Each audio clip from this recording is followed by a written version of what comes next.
You're watching Fanboy Versus with your hosts, JD Church, Nicole Hale, Chris Triplett, and Chris McFeely. You are watching Fanboy Versus. I am your host, JD, Chris McFeely, Chris Triplett, Nicole Hale. We're all here. I'm back. Woohoo! Yeah. Yeah, it has been a crazy sort of semi-comic related week.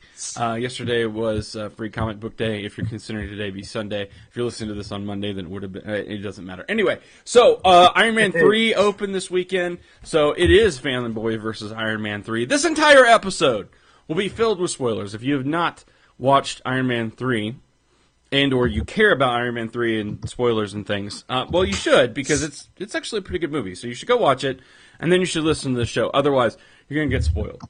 I'm just telling you now, because there's really a big spoilery thing that, like, when you figure it out... We're going to drop spoilers throughout the show. Like, I'm just going to tell you right now, the cameo is Star-Lord, because Guardians of the Galaxy said, boom! Boom! There it is. Over. Fing, fang, foom.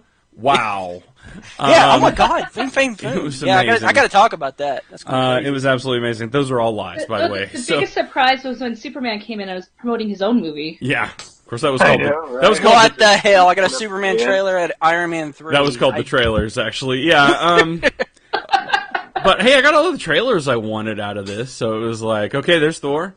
Oh, well, that's a Wolverine movie, and like. You should have saw me acting like the biggest fangirl when I saw Loki at the end of Thor 2. Oh, yeah. You must... But I didn't get a Star Trek trailer, but I did find a Creo Star Trek. Oh, I had a Star Trek trailer. But I had, Yo, with your Star Trek trailers, I get the Star Trek movie this week. Shut it, Phoebe. I have to say, speaking of, I saw Iron Man 3, of course, in 3D. And, I guess, I don't know if, I'm hoping it's just the trailer, but man, the 3D in Star Trek looks awful. I see it in 3D, so I don't know. If it's the post 3D, I'm like skipping the 3D on this movie, because How man, was the 3D in Iron Man, because I saw the 2D. It was amazing. It was really good, yes. Maybe I've got a reason to see it again, then. In fact, my wife even said, normally she gets, like, headaches and stuff when we go to the 3D stuff. And her comment was, the 3D was really good. I didn't get a headache. So it's like, so when? No, it was really seamless. It looked really good. Cool. So yeah. You can definitely do yourself a favor for the visuals, and go see it in 3D. So anyway, spoilers will start now as we go forward. We can't guarantee anything from this point forward, but there are other things I guess we could talk about. And Chris McFeely, what are those things maybe that we should maybe discuss? Well, I don't know. Nothing? I got nothing. He's got nothing. Another week where there really wasn't anything going on. I don't know. There was no announcements that I caught. Nobody said anything stupid. Nobody walked off anything. Wow. Because the NBA took away our homosexual that came out of the closet this week. What? So it's sports related instead of comic book related. Well, that's we didn't want to talk about that. Although I will say Thunder Up. But anyway, so Chris McFeely is completely lost. Triplet is mostly lost. Exactly. So, Triplet at least recognizes some of these names. Okay, I know what the NBA is. Exactly. So, I know what a basketball is.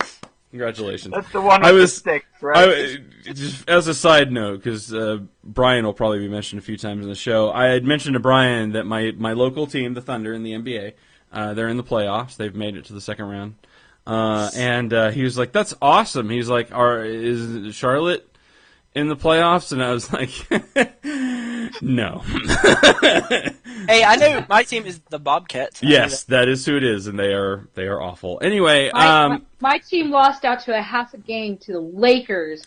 Yeah, that did happen. Anyway, sorry about that. So, one thing I want to mention is that, do we have the first costume change in the New 52? Is that a thing? Has that happened?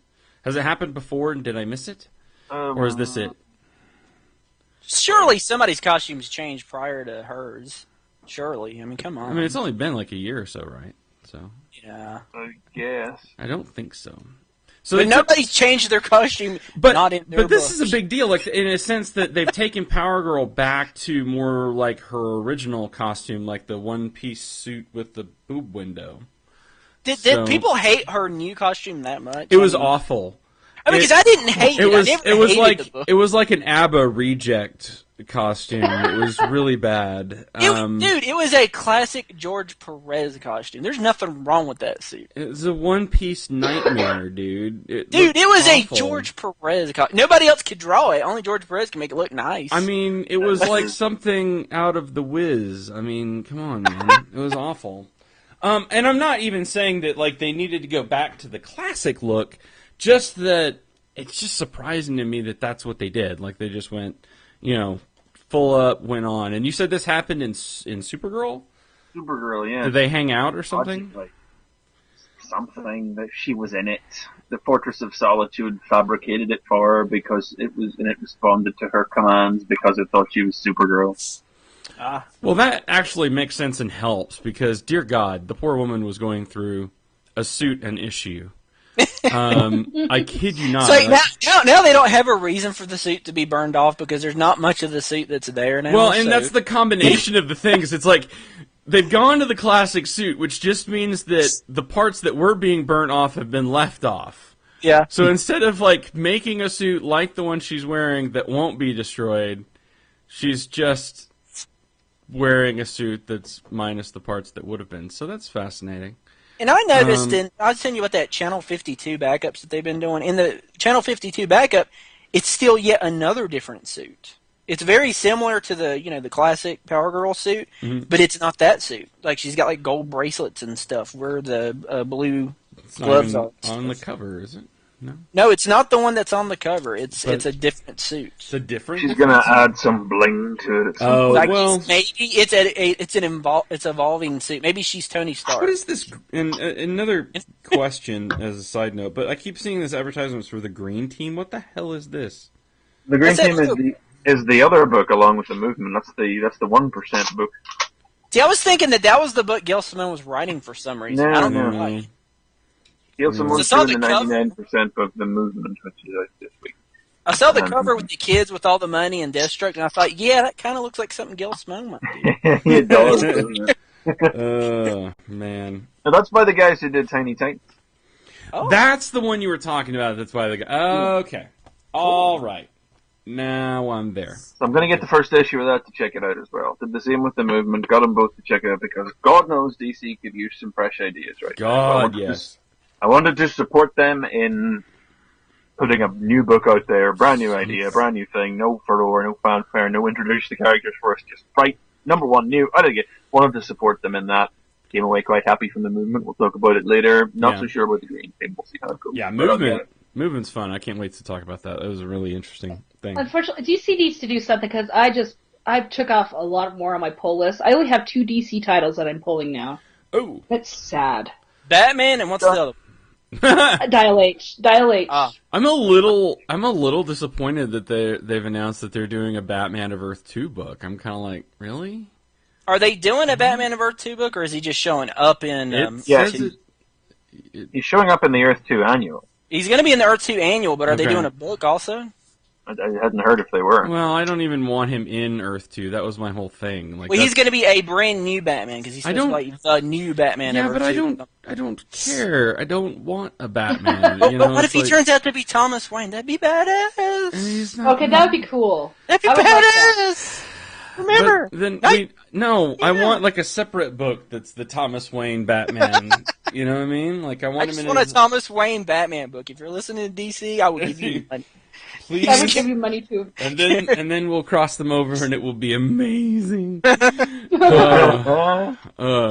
know what? I want that scene that's like the Batman and Robin that's always used in the meme, but I want it to be Thomas Wayne and Bruce, where it's Thomas backhanding Bruce. That would be awesome. I don't know why that sounds cool, but he's about the only. No, I'm not. Yeah, he's about the only guy that I would want to see backhand Bruce, and that could like do it. That could like walk away from it. Because if Thomas backhanded Bruce, he would just be like, "Okay, Dad." What about Alfred? Come on. No, Alfred couldn't even. No, there's nobody. Get away with it. There's who? I think Alfred could get away with it. I don't know, man. Alfred beats him up with his words. He makes him feel guilty. Yeah, and I think Bruce would pay him back though. He would like shit his own pants and then make Alfred clean them. You know. That's right. Yeah, you know what, old man? Yeah, clean that up. Go clean the bat suit.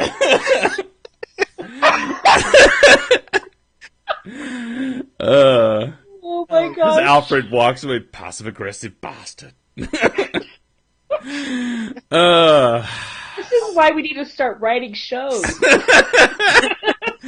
Oh goodness. So, all right. Yay. You're welcome for that image of Batman shitting his own pants. On purpose, no less.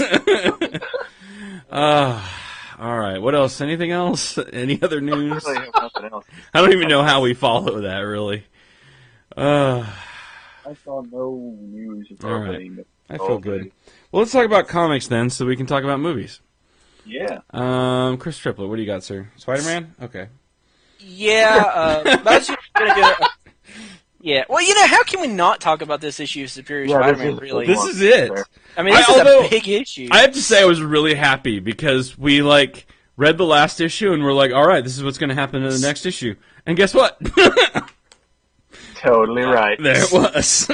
I haven't read it yet, so I'm going to totally be spoiled. Well, we just spoiled you. Remember what we said was going to happen? The thing is, I wanted to save something good for my very last comic to read for the week. Unfortunately, I didn't get to my very last comic. Sometimes you should read the best books first. Yeah, you gotta Time. you gotta prioritize your list a little. You know what I'm saying? Before I jump into Spider-Man, though, just I don't know if this came up this week or the week before, but I picked up the Batman and Robin number 18, the Requiem issue. Mm-hmm. I don't know if this one came up. Just a quick, recommendation for it because it's like a total silent issue. It was really great. I reviewed it actually when it came out. When did it come out? Like a month ago. Months ago. Was it a month? Okay, I missed it. Like Yeah.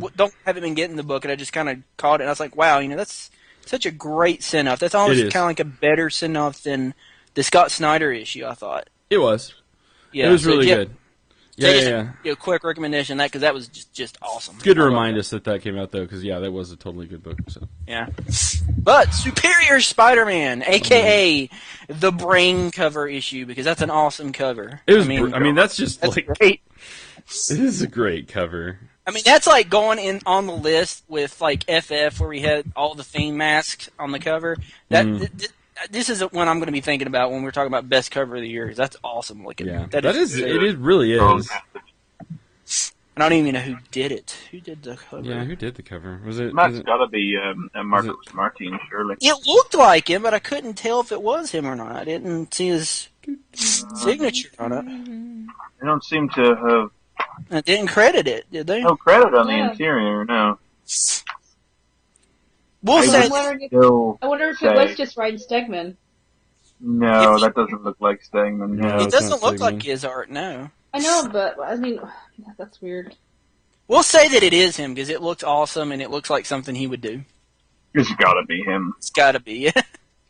But yeah, this is it. Doc Ock.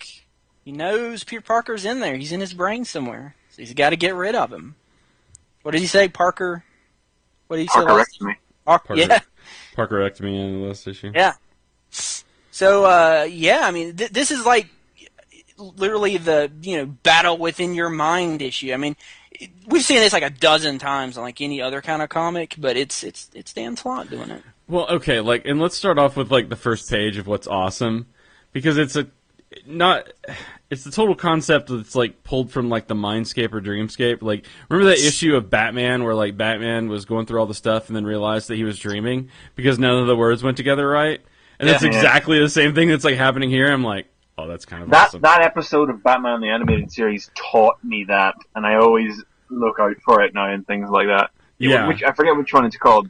What is reality or something? I think Something his name like is that. the Mad It Hatter. had the Mad Hatter in as it, yeah. Batman in a fantasy, and he gets really angry. He doesn't know what's going on. He tries to read newspapers or books or whatever, and nothing makes any sense because I don't remember whether it's left or right, but it's like the side of the brain that deals with dreaming is not in the same side as like the language center, so words don't make sense. Right. And might I say, that episode man, if you're a kid watching that, I feel so sorry for you. You're just like, oh, what the hell is going on? What? Oh my God, this is insane. Yeah, totally. Yeah. But I love that idea is employed in this, you know. And whereas even another like creative team like wouldn't have even bothered with something like that, you know, it just kind of seems like just a great addition to it, you know, to give you the idea that it's happening within the dreamscape and the mindscape, you know. Yeah.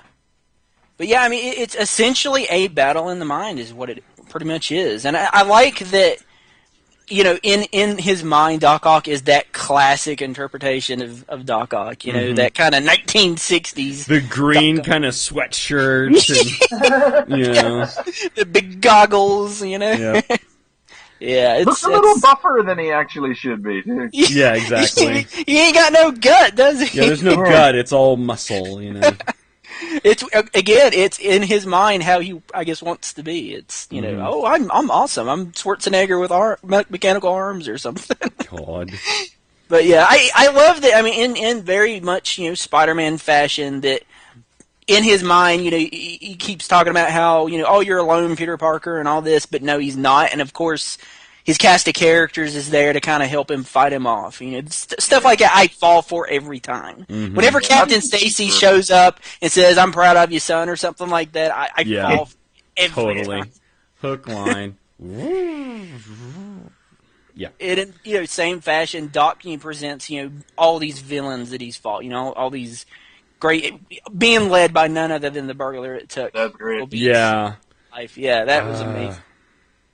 But yeah, it's gosh, I don't even want to like you spoil the whole issue for people because it's great, but I don't even know really what to talk about. I think we already spoiled it in the sense that like we'd already talked about what the issue was going to be about, and the ending is too good. I think we have to talk about this. The ending is great. It's. I mean, so like you think spoil it? Just go ahead and just like tell them what happened.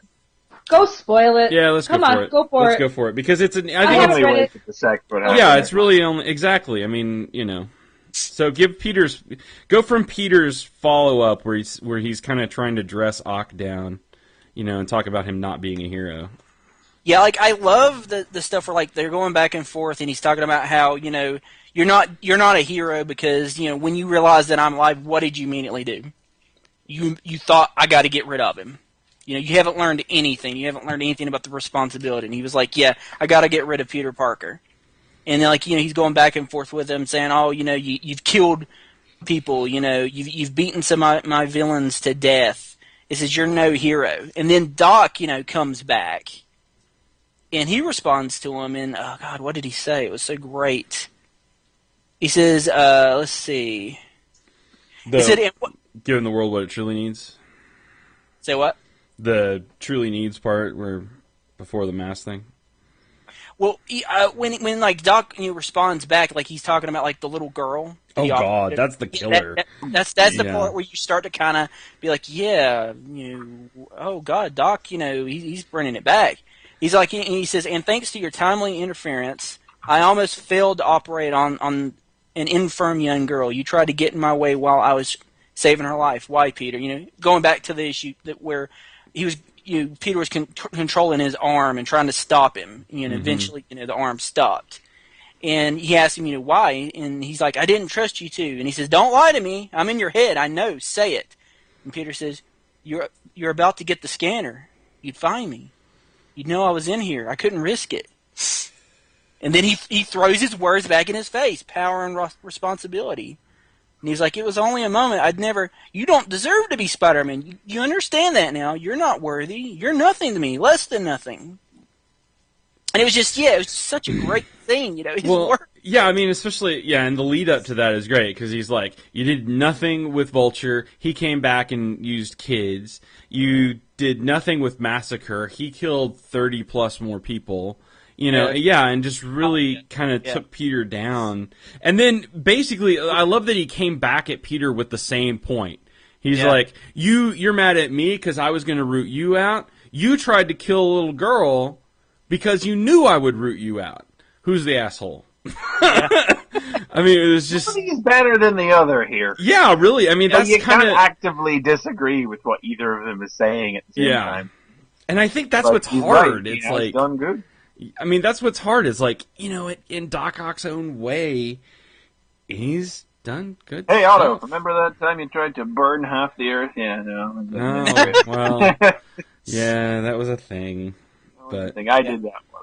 He didn't get a chance to actually kind of throw another thing back at him, because by that point, man, it says like commencing the mind wipe, and Peter can't even remember his own name. yeah, I love it though, because it's like Peter Parker is a crippling victim of doubt. Things are constantly happening to Peter in all the classic Spider-Man stories to make him doubt himself. But of course, he always finds the strength to come back at the end. But unfortunately, the doubt is only needed to be momentary here, and the idea that he would succumb to doubting himself even just for the moment that it takes for this to happen is very true to Spider-Man history. I love the last scene where like he's trying to keep it all together, and like the buildings are crumbling down. He's like, "I'm Spider-Man. I'm Peter Parker. He says, Palmer. I don't know my name. Don't know my name. And then like you can see like the shadow coming down where like it's all crumbling down, and he's gonna get buried alive or something. Is what it looks like. Yeah, this is and then it goes completely black. Yep. And we get that last page. And in the real world, he says he's gone, and I am free. Well, I'm really excited about this, but this is the real test, because now Doc is flying blind. Because he didn't just delete Peter Parker; he deleted had memories. Correct. He had to take all the memories. So he's really flying blind now. He's really, Hope he wrote him down somewhere. Or something. Yeah, I mean, he's really got to go off of how well does he really know Peter? How well can he live that, or at least shift it over to being Peter the way he wants to be, and being Spider-Man the way that he wants to be. I'm excited. To me, it's like this is the moment I've been waiting for, and I totally get why Slott waited and kind of like did the whole pace out thing to kind of wean people off of Peter. Yeah, I mean, whenever we were only 1 or 2 issues into Superior Spider-Man, and we had the solicit for this issue, and it was like, Superior no more, you could conceivably understand why it was only going to be an arc long enough to fit into one large trade or something. Mm-hmm. But then, as you read over the following months of comics, it was like, no, it's not time for this to end yet. There's too much going on here. Yeah. Yeah. And you do realize how much Ghost Peter really was just a sort of buffer, a little safety zone to bring people from 700 up until now, really. Although that hasn't kept people from QQing and childhood raping and all those kinds of things that have been said about this issue. But for goodness sakes, I think at this point, our theory from last week is kind of staring at us back out of the comic from its first page, where the living brain is given custody of the golden Octobot that is explicitly stated to contain all of Peter's memories and all of Peter's memories from when he was trapped inside Dr. Octopus. Yeah. And we don't see what happens to it. Yeah.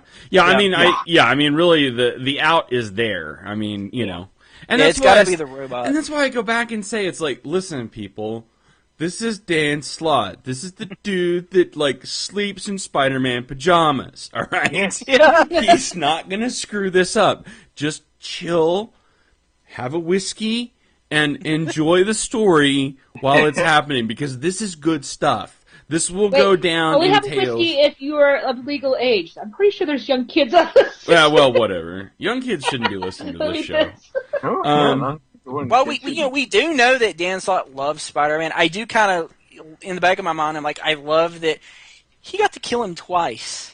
Yeah. He got to kill him in 700, and then he got to make us think, he's going to get to come back, he's going to get to come back. Nope. No, he's not. Nope. Rug.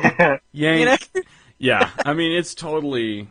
I mean, this is great stuff. This is going to go down as a really epic Spider-Man story. And, okay, so I think we quick can all question. How long do you think it'll be until Peter actually returns? Or do you think Peter will return? 24, is maybe? This the end of the era? Movie when it comes out. I would say, sometime within the next year. Sometime next year. I think we're stuck with Otto for at least a year and then sometime prior to the movie, he'll come back. Yeah. That's fine, because I like Otto Spider-Man. In time Yeah. for a big Electro story. And the thing is, Yeah. Have we talked thing about is- the look of Electro? I mean, I don't think so. Did we not? Oh, uh, I think we were trying to like erase it from our minds. God. I mean, I guess it's kind of based on Ultimate, but I'm like, aw. kind of it is. Does he? Is part of his costume? Is it going to be that hoodie that I saw, or is that was just him when he was taking a break or something? You know? It have to be a costume. It can just be what he's using to hide his face from the world. You know? Yeah. He totally needs the hoodie. I'm sorry, Nicole. You were. Oh no, I was just saying this. I'm glad to see that Doc Ock is still in here because I'm reading Alpha Big Time, and the Peter in there is Doc Ock, and it fits so well in that story. So I'd hate for Peter to come back and read that storyline. Yeah, I mean that's the thing is like there's so many little storylines going on. You know, I mean, Avenging too. Avenging is a great book, and you know, there's a lot of stuff coming out of that. Chameleon. There's simply just too much going on everywhere else. You know, internal to Superior Spider-Man, right up until he started to form that relationship with his tutor, I didn't see anything that could actively prohibit him being kicked out of the body in this issue. You know, I mean, aside from the fact that it would feel like it was over very quickly, but the thing with the tutor did seem like it was the start of something that was going to go on longer. But, you know, over in Avenging specifically, there's clearly a longer-term plot in the works there that couldn't possibly have been ended already. Yeah, I mean, he's kind of trying, well, in a way, putting together the Six again, sort of. At least he's putting them in bottles. Yes. God, I need to be reading that book, but I'm not. Oh, you should, dude. It's a great book. It's a lot of fun. It ends Scarlet. So, but I think well, it's about to turn into Superior Spider-Man Team Up #1 from next month, so you could start there as a fresh #1. Oh, it is? Yeah. I'm thinking as soon as the next issue Superior Spider-Man, he's totally going to mess up. Like we were talking about his memories being gone. Yeah. I think as soon as the next issue, he's going to screw up big time. I think it's going to be pretty quick. He's probably going to start to never have get on the Avengers if he does that. I think it'll be like next issue, Carly or something. 'Cause Carly's, she's investigating, and this is going to be like her big thing. She's going to ask him something, or something's going to happen, and she'll get her big answer. I don't know. Remember, the next thing that's happening is the Goblin. Yeah. Yeah. But it might not be Norman, right? It might be. That's like, true. somebody I mean, else. I think it. Obviously, the story wants us to think that it is. Yeah. Because we see Norman escape from hospital, but I don't know. Yeah. But yeah, Spider-Man, awesome. Always awesome. Sweet. Good deal. Keep getting. the Green Goblin will be Peter, and that will. Yeah, that's going to really fucking sense. God, that would be the ending of it. Like, he pulls the mask off, and it's really Peter. It's like, That would be awesome. brain. Peekaboo! Like, It's like Peter right Parker, with and my then they're like, emotions "Yeah." again, but, ah. It's like 3 levels of masks. We're doing Scooby-Doo. And it's like, no, it's... Gwen Stacy. Man Jenkins, the farmer. The Jackal. Oh, God. No. Anyway. Jackal. Anyway. That's another thing we'll have to deal with. Anyway, okay, Nicole, go. What you got? Okay, I got 2 quick ones here for you. They're both new #1s. I know. Okay. It's my thing, so forgive me. First one is called 10 Grand. It's the newest one by J. Michael Straczynski. So, this one, oh my gosh. There's so much that goes into this one. You just pretty much would have to read it. Basically, it's angels versus demons, and they have Joe, who's in the middle of it. I think you've Try already to- reviewed this one. I think it was like Are you a year and thinking a half Constantine? ago. Didn't we make some Knight Rider joke about Yeah, it? wasn't there like Okay. Knight Rider in that one? I don't remember now. The jokes. Anyway, I'm sorry, Nicole. What was it? Oh, I'm like, did we review this one? I swear this just came out this week. Well, there's a lot of new issues that are old ideas. I'm just... Yeah, so basically, Joe's the one that is trying to fight for his own life, to fight for his way back to heaven, because him and his wife were killed by this man. And she was good, so she was able to go up to heaven. But the angels came down and they pretty much said, hey, we'll give you a second shot if you work for us, but if you're not going to work with us, you're just going to go straight to hell. He's like, okay, well, do I really have a choice? Basically, at the very beginning, you see this gal walk in, and that's where the name 10 grand comes from, because he's trying to help save people, but for his jobs, he charges 10 grand for all of them. And so this girl walks in, and she's like, I'm trying to find my missing sister. This is a picture of the guy she drew that she was been seen with, and come to find out it's the guy that used to that killed him and his wife. So he decided to do this job for free. And so by the end you get some really crazy artwork, some demon artwork. It's Ben Templesmith, isn't it, on the art? Yes. Mm-hmm. And the artwork is very, I don't know, ethereal. It makes you feel like you're walking through a dream. Like, you're not supposed to be watching this guy's story, but you're intrigued to watch it. Like, one way that he communicates with the angels. Yeah. Okay. One way he communicates with the angels is he has to make some symbolistic drawings, and someone else reads it. And the first time that he does this that you see, it's with a stripper at a strip club. So you see this angel in the stripper's body, and she's like, you never take me any place nice. Why do you always bring me places like this? The angel's saying this. Okay.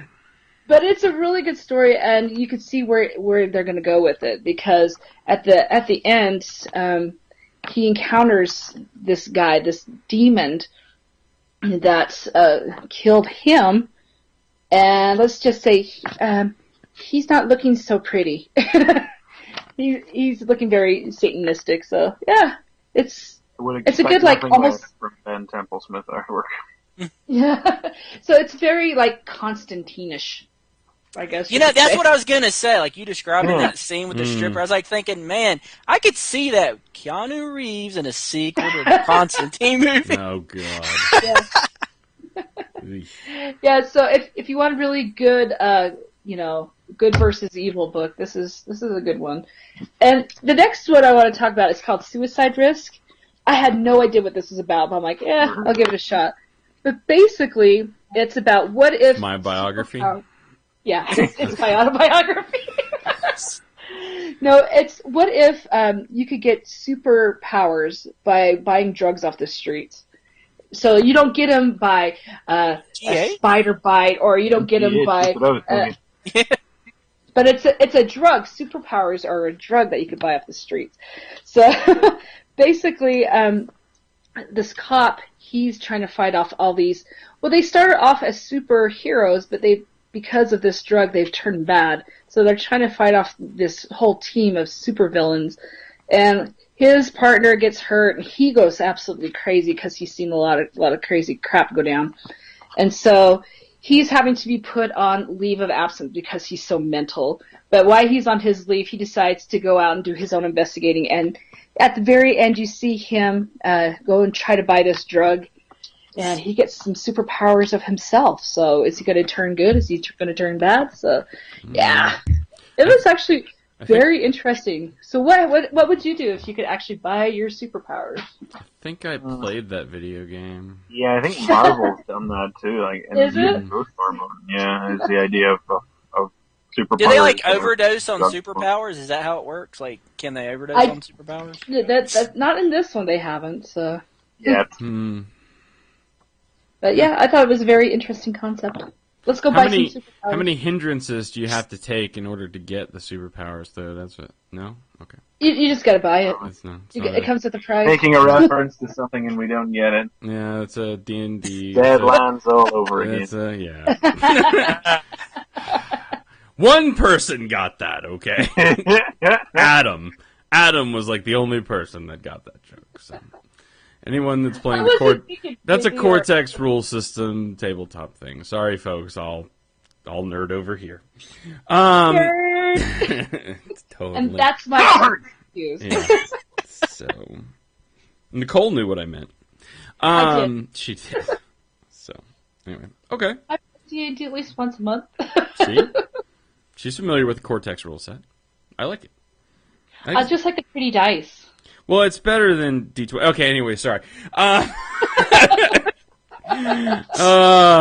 This week on the Tabletop Podcast. God, we could totally. Yeah. Brian would. Top 10 tabletop games are. Brian would endorse that, actually. Come up with a name with it. Come up with a name for it right now. Critical strike. Not good enough. You got to have something to do with the dice because it has I don't know 20 what is it 21 or 24? 20. Well, there's 20-sided die, but 20-sided. The dice is cast. The die is cast. The die is podcast. It's a crossover there we go.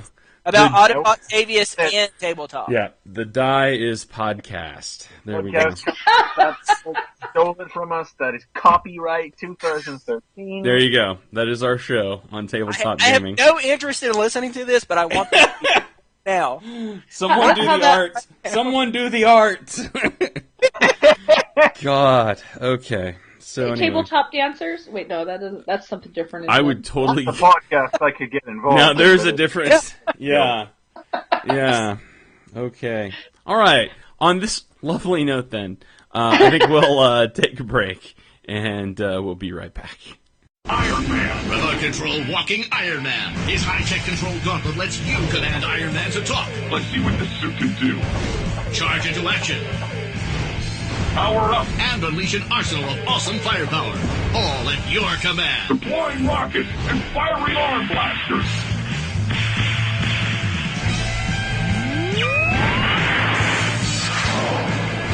Remote control walking Iron Man. I am Iron Man. My brother-in-law, his dad's name is Kenneth, and I asked if it would be inappropriate to ask him what the frequency was, and apparently it was. So, but his dad's actually a really cool guy. So that's where I was last week. I was at my my sister's wedding. So congratulations to Liz and Matt. Matt is really awesome. He gave me the first volume trade for Nightfall. So cool. That is very cool. Yep. So, and he has the Batman animated series on DVD, which I do not, and so why he hinted that he might find it for me. So you need that. I do need it. I totally agree with you. You can watch the episode where he was asleep and words didn't make sense. Yeah, exactly. So, if you hadn't noticed, we're back. So I'm probably going to keep most of that anyway. So it's on to me, and how fitting it would be then that since we're going to be talking about Iron Man 3, I'm going to be talking about Iron Man. This is a landmark issue for the Gillen run because it doesn't include land. Thank God. Mark, it's a non-land mark, if you know what I mean. Yeah, so it's a non-land mark land. Well, he did the cover, though, Mark and I do like the cover. Right? Yeah, he did a great job tracing that baby from the Huggies. From the Huggies ad. I do like the image of like the helmet on it. He did a great job of tracing that helmet. And the little booties that are gold and red. That's actually cool. if you look in the back of this issue, you can see other helmets he traced and put over for the cover. So yeah, I loved the cover until I saw they did like 50 variant covers of it. I was like, really? Yeah, but some of those were only available at certain shops. So this one and number 17 is going to have a variant of this as well, which is going to be out in October. Yeah, planning ahead. Something's been seeded here. Yeah. Huh. So yeah. So anyway, yeah, great tracing job by Land. He just did. Man. You can't even tell which Huggies commercial that baby is from. So, God. Anyway, so here we go. News story, prologue, secret origin of Tony Stark. What could it be? Well, you know what's important about this issue is Death's Head. Lots of Death's Head. So Tony has decided he's going to track down 461, and that was his name, right? Or 451? 451. And he's going to get some help from Death's Head.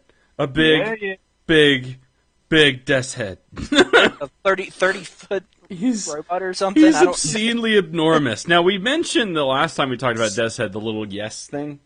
And that is, like, throughout this issue, so... Oh, yeah. Sounds a lot more like Death's Head in this one. Mm-hmm. So it's great. I was reading a comic the other day, like an old comic, and he's like normal person size. Did they ever explain that, or is that just like whoever's writing the book? Did. Would you like me to blow your mind? Yes, Well, I please. didn't know, does he have like powers where he can be like transformed size? No. Regular size? Okay. JD, do you know how that happened to him? I don't. I mean, I Oh, know. okay, you're gonna love this. This is awesome. I'm excited. You're gonna. Okay. Doctor Who did it too. No way. Wait. You're kidding. You have to elaborate. That's amazing. So after he gets thrown through the time portal, Unicron's time portal, in his last Transformers appearance, he's sent sailing through the time vortex, and he crashes into the TARDIS, and he and the Doctor get into a bit of a Barney, and the Doctor uses the Master's tissue compression eliminate on him and shrinks him down. So, which Doctor? 7th. Wow. Huh. So then, how did he get big again? Or is this is an even more future? So this is a past. Gillen seems to be writing this version of the character as a pre-Transformers period. Well, he was when he appeared in Sword, which Gillen also wrote, which didn't last very long. If you remember that from a few years ago, he seemed to be a pre-Transformers version of Deathhead because he hadn't started calling himself a freelance peacekeeping agent yet. So this might be that version of him. Okay. I mean, that's always the trick with Death's Head, with a little bit of time-traveling bit in him that, you never really... it's hard to say which version it is, so... God, I want Death's Head to be in an episode of Doctor Who so He's bad gonna... now. I mean... I want to be on the Neil Gaiman episode that's coming up. I want that to be the episode. Can you do that? And furthering this and reading the letters in the back, it looks like Death's Head's going to be around for quite a while, which is furthering my theory that Death's Head will be involved in the Guardians movie. That would be badass beyond description if he showed up in that movie. Yes, I think it would be. That. So, this issue is great. There's a lot of great banter between just Death's Head and Tony. Just some of the back and forth. I mean, most of this is them trying to track down 451.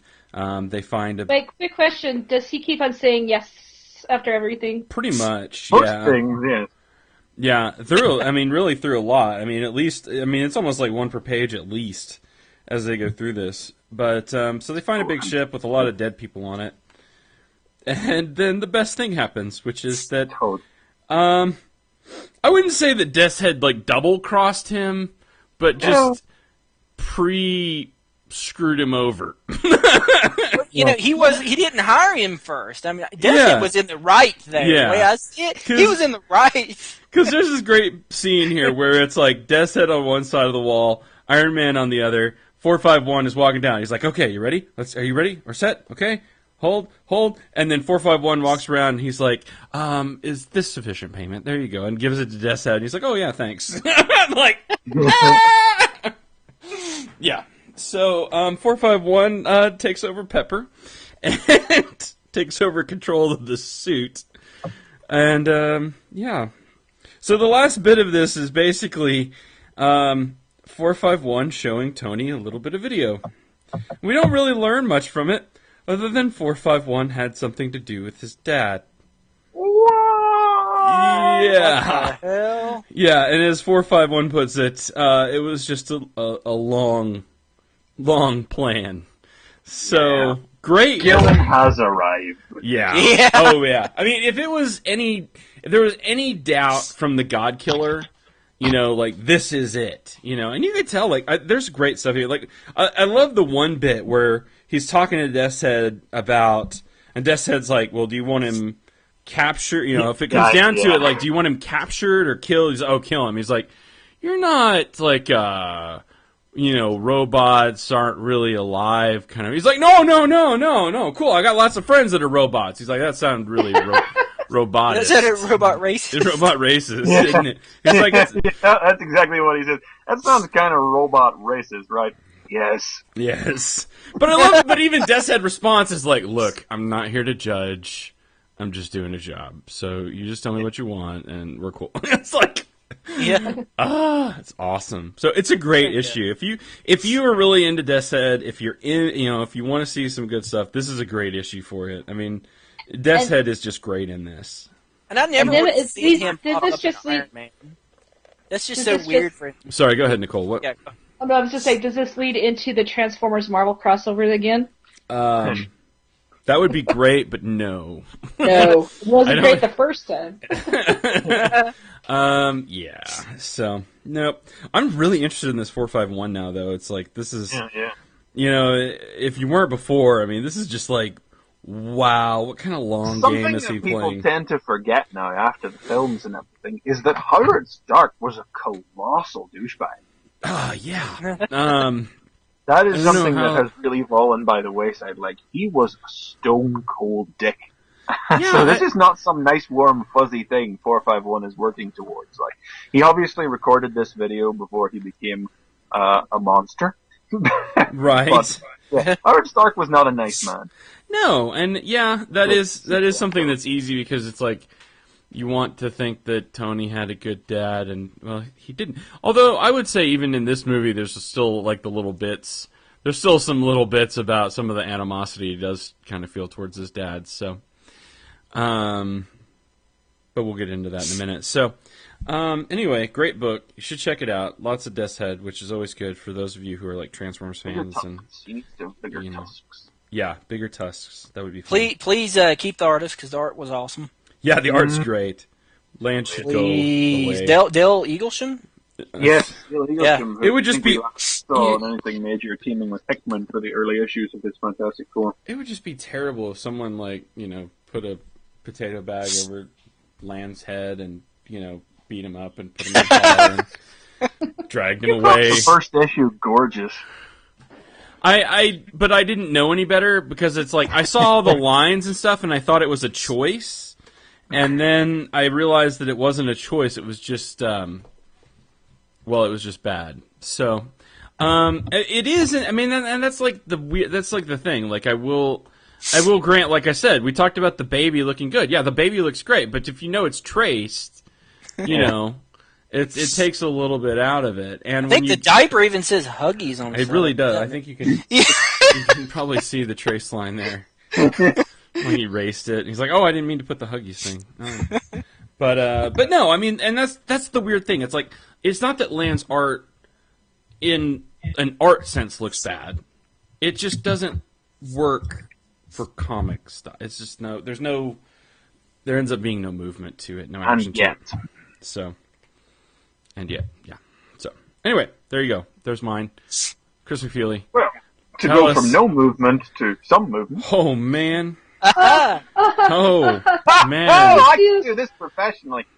I This see even what tie. you did there. Can we tie this into the Batman conversation before? Watch these. Please that don't. was too much movement. You know? Those poor people that didn't listen to the pre-show. Oh man. Was that in the pre-show or was that in the... those Yeah, those poor are- people. You those mean are- those lucky people? Yeah. Spoilers. Okay. I mean, spoilers. So, I'm talking about The Movement, number one. This is one of two new books out from DC this month. You may remember these were announced as the 99% and the 1% books. This being the 99% book, where the central premise is essentially anonymous with superpowers, and the 1% book being the Green Team, which you mentioned earlier, which is coming out later this month, and which I'm sure we'll be talking about later when it comes out as well. So I'll start it off by saying I did not go into The Movement with any great expectations. I just really picked it up to DC. I said earlier in the show, DC could really use some new ideas right about now. And the fact that they were willing to put out an entirely new concept with virtually all new characters, and just put it out there like that without massive fanfare or the need to introduce the concept in another book first or anything like that. I figured, you know what, I give them enough crap, I'll support them in this move. And it's by Gail Simone, so it doesn't hurt, but Gail's recent work from the New 52 just hasn't hit the spot for me. Batgirl didn't. Firestorm crashed and burned. Man, you so are live with the puns, dude. You gotta back it up a little bit.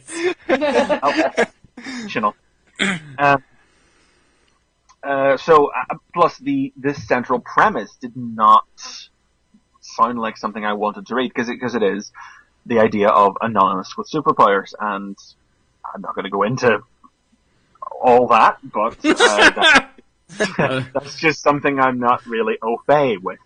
And it's nothing I've ever supported, and the idea of glorifying that and presenting them as heroes, I wasn't done with it, So, I didn't approach the book with the best of, I wouldn't say I went in expecting to hate it or anything, but I did not go in with any great hopes. So the issue begins with two scumbag police officers trying to extract sexual favors from a minor, only to be caught in the act by, citizens who appear from every fire escape and alleyway all around them, wearing these silver faceless masks with what seem to be recording devices in them. Obviously, the anonymous V for Vendetta mask is self-evident, and it's a very broad, emotional strike. But I'm not going to lie, it worked. Suddenly, I'm on the side of the guys with the masks. Yeah. And it's amazing how, a little bit of, horrible moral line crossing can sort of draw you in. Yeah. And then we meet these scumbag officers' captain, who's really not approving of what they've done. He tries to suspend them, but bureaucracy stands in the way. And, if they released, a 4-page preview of this online, would it be 4 pages? No, a 5-page preview of this online. I'm not sure if the preview for this issue ends with this page, but just as he's in the middle of trying to shoot the officers, he gets phone rings. Captain, we got another one. It's the Cornea Killer. And if the preview ended there, I would be like, yes, okay, yeah, I will pick this issue up because the Cornea Killer sounds horrible enough that I'm interested. It sounds like from the 1950s.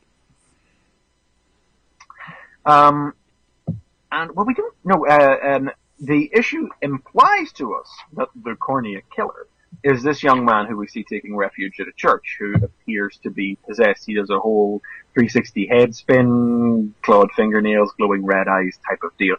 And the police roll into action to surround the church and try to arrest him, only to then be thwarted in the attempt by these super beings who appear from the shadows and fight them down. Some characters are new. I'm not familiar with this rat-controlling albino, whose name is Mouse, but who I really like the concept of. I can't think of anything too similar, aside from Rat King from Turtles or something. Yeah. Tremor, who we might remember from Secret Six. Yep. Catharsis, I'm given to understand, has been in Batgirl in the New 52. She's still quite a new character, but at least she's been in Batgirl. Their leader, what was her name? Virtue, was that it? Yeah, I think so. Yes, that was great. And those are our 4. Now, there are 6 characters on the front. I'm assuming the one in the hoodie is the kid possessed, and we haven't met the other girl yet. Stephanie Brown. Oh, She's the new Oracle. I will drop the book if it's Stephanie. It's Stephanie. That was the theory my shop owner put forward. He was like, right there, Stephanie Brown, new Oracle. And I was like, oh, she is in a wheelchair, isn't she? I didn't notice. She is in a wheelchair on the cover. The new Oracle. I think Oracle should now use a cell phone for all of her stuff, tweet and Twitter and everything. Yeah. What do you want to bet though? Yeah. A lot of the people, a lot of the members of the movement that we see here are using cell phones and things. They use cell phones, which obviously presumably record video through the mask feeds to record these officers in the act. And I mean, there's not even similar to how Marvel makes no attempt to deny that Avengers Arena is the Hunger Games or Battle Royale. No attempt is made to deny that this is anonymous in the world of DC superheroes. I mean, they're called a hacker group and a group of anonymous activists. The parallel is unquestionably right there. That's basically it. We get our introduction to the characters, and we find basically they say, police out of our neighborhood, out of the section of the city. We will run things here from now on. It's a troubled end of the city in a city that is already letting itself go bad. But it seems like it's not just these 5 guys. It looks like damn near everybody here could be in this neighborhood could be part of the movement. Mm-hmm. And I reached the end of the issue and I was like, my word, I really quite enjoyed that. Mm-hmm. It was fun. Yeah, I did not go in expecting to enjoy it. I have to be completely honest, but I wound up finding a lot of things to enjoy. Like Virtue has the power to ride emotions. Mm-hmm. So like she gets the vibe off of the chief of police and traces his I'm not sure if she's supposed to be using like the emotional spectrum colors. Ooh. Yeah, because like she rides a wave of orange back to his house, where it shifts into into fear, yellow for fear, and then up to a bedroom which is covered in violet. When you say she rides it, is she like on a skateboard type of ride? She's like she seems to. I'm not sure if she actually transforms herself into energy and follows the flow of the energy, or if she like projects astral or something like that. Yeah, it seems like she actually went. Yeah, because she's behind him whenever she comes back. So yeah, I'm guessing she did actually go. But because it's like she comes back and tells him his wife is having an affair. So hooray, So a bed covered with violet, and the idea of the house being surrounded by fear would make sense to me. But then the idea that it's avarice that leads her back to his house. That one struck me as odd. Because, I mean, that was one of the little twists that I really enjoyed in Course of the Issue, was that when we're introduced to the captain, he really is ready to tear these guys a new one and throw them out of the force, but he can. And he's presented as a police chief who's tired of the way bureaucracy is getting in the way of morality. Mm. And you really do feel, off of the introduction to him, that we are looking at the Gordon to the movement's Batman. Oh, the orange makes sense. It's mine, Everest, his home. Yeah, well, I mean, that's probably... Still, it's like... avarice? It doesn't, that... Because it's his possession. Yeah, but wouldn't he love his family? Could he not ride a wave of love back to his Well, but it's not... She's trying to find his home, so she's tracking his emotional state of possession. Okay. That's what I'm going with. It seems nasty to me. It's on the bad end of the spectrum. Okay. So, I don't know. I mean, but either way, that's the thing. Whenever she comes back and tells him this, suddenly turns out he wasn't quite the nice guy we all figured he was going to be. Yeah, that's what I think that's what I like the most. I really did like it. Like, that wrong-footed me, and I was like, hey, this is not Gordon and Batman. This is, in fact, something a little bit different. Mm-hmm. I mean, he actually talks about bulldozing the neighborhood off the map because she has mouthed off to him and tried to tell him what to do. And he's going to start it over with decent people, is what he says. Mm-hmm. And I'm like, oh, this is not what I was expecting out of this character at all. And I could see how he will probably, over the course of the story, he could either become like a full-fledged General Ross to them, or he could eventually be swayed to become their Gordon. I don't know, but that hooked me right away. I mean, he's kind of our POV character as far as the story goes. Mm-hmm. And the idea then that this other, who hasn't got a code name or anything, but this kid with the possession powers, Virtue, the police think he's the killer, but the movement say no, he's not. And Virtue says, "There's his name's Burden." Oh, that's right. Well, that's right, because that kind of is. I was thinking he didn't get a code name, but that probably is going to be his code name, isn't it? Yes. Yeah. That might be slightly on the nose. The priest says, "What's your name, son?" And it's like, Burden. My parents called me Burden. Yeah. Can we go with Steve? Yeah. Or we call you Steve? But Virtue tells the cop that he's not the killer. He's a poor, tortured kid with a mental illness who's been told his whole life that he's been possessed. So immediately the man goes, but his head turned around and he had all the glowing, and he says, sadly, he has the superhuman powers to make it happen. I was like, wow, that's great! Mm-hmm. I really like that as well, because, I mean, obviously the idea of possession being misblamed like mental illness, it's thousands. Yeah, I mean, that's classic. But then the idea that the superhuman powers actually sell that idea, I'm like, wow, that's great. And this poor kid is probably going to have to be re-educated about the whole state of his life and everything. Mm-hmm. And we don't get much of a feel for Mouse, except for the fact that he can control rats and everything, and it just looks kind of cool. He literally surfs a giant wave of rats up out of the floor of the church. literally Wow. riding Yeah. on top of rats, climbing on top of one another. Does he have a skateboard when he's doing this? He does not have a skateboard. Okay. No, he is a little emo though. You get the emo feel. So I figured somebody would be riding a skateboard, and I figured it might have been the one riding on the emotions. So I don't know. I don't know. I'm getting that vibe when I looked at the cover. wow. For some He's reason. not a black teenage superhero from the 1990s. So Okay. But talk about a character to go under a big change. I mean, Tremor. This New 52 version of Tremor is like so different. there's than, nothing. I never found Tremor particularly interesting in Secret Six. I mean, she was basically just that guy who led Waller's team of six. You know, that was about it. So to find her, and I guess maybe it was the fact that she was such a virtual blank slate that she could be repurposed to this extent. So we'll see how that goes. And Catharsis, well, you do get what she's all about pretty much right away. Yeah. Yeah. Yeah.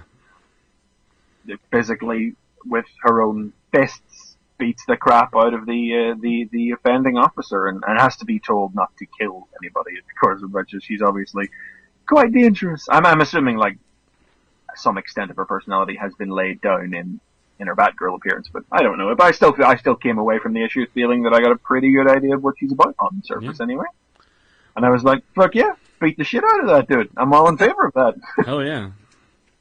But this is a nice diverse team as well. I mean, if you know, but not in that sort of hammered in Gail Simone sort of way where everybody is all like, oh, look how different we all are. I'm gay. I'm you know, let's start the bets on which one's gay, which one's transgender, which one's the lesbian. Yeah. Mouse is the answer. Oh god. My vote's on Mouse and Catharsis. Yeah. Probably Yeah, Catharsis and Tremor are together. No, I don't think any of them are going to be a couple, but let's see which one of them, which multiple, how many of them decide to engage in a polygamous relationship suddenly and randomly by the end of the series. Ooh. Sorry, not Well, it's polygamous, gonna become polyamorous. Polyamorous, of, yes. of Polyamory. sister Polyamory is different than polygamy. It's a different thing. That was a weird thing that happened at the end of Secret Six. But referenced a lot, so people like it. Yeah. So overall, I would, despite my own surprise at it, I think I would really quite recommend anybody checking out the Movement #1. Yep. It's let's see how. I mean, it's a complete package. You know, it's not a complete story. It is the first chapter in an ongoing story about this Cornea killer, which I presume will make up the first arc. But you know, you get yourself a nice, complete 20-page story with we meet our characters. We have our immediately obvious antagonist with room for growth. We have our mystery. We get our main character sketched in. We get presumably like it'll be through Burden's eyes that we are more broadly introduced to the team in the follow-up stories. And it's hard to specify this exactly. Just simply the fact that the issue managed to completely turn me around on a concept that I was not interested in at all, and that I was buying out of an attempted show of good faith towards the publisher, more for the actual premise itself. Mm-hmm. It worked out really well, and I will definitely be back for the next issue of this. No, I mean it's still on a fairly short leash, you know, but it definitely convinced me enough that yes, I will be back for the next one. Yeah. So I need to pick this up. I need to read this. Yeah, you should. It's good stuff. So I think I like it because it's something new and fresh that's not like a pre-existing team or something that's being sort of square peg round hole, you know, where it's kind of like not reusing an old title of something from the Silver Age. Yeah, or you know, repurposing a well-established character and trying to make them something else. You know, it's. I think it is true. It is actually. Would this be? I think this is legitimately the first brand new idea of the New 52. I thought we had some we- stuff that was new, Yeah. right? I'm trying to I think did of a last series one. that was brand new Oh! that wasn't. Was the Soldier series everybody like? Was that a new concept, Kind of or was a that? full rehash. GI Combat? I can't remember what it was called. It was they canceled it, whatever it was, but it was like Soldiers or something.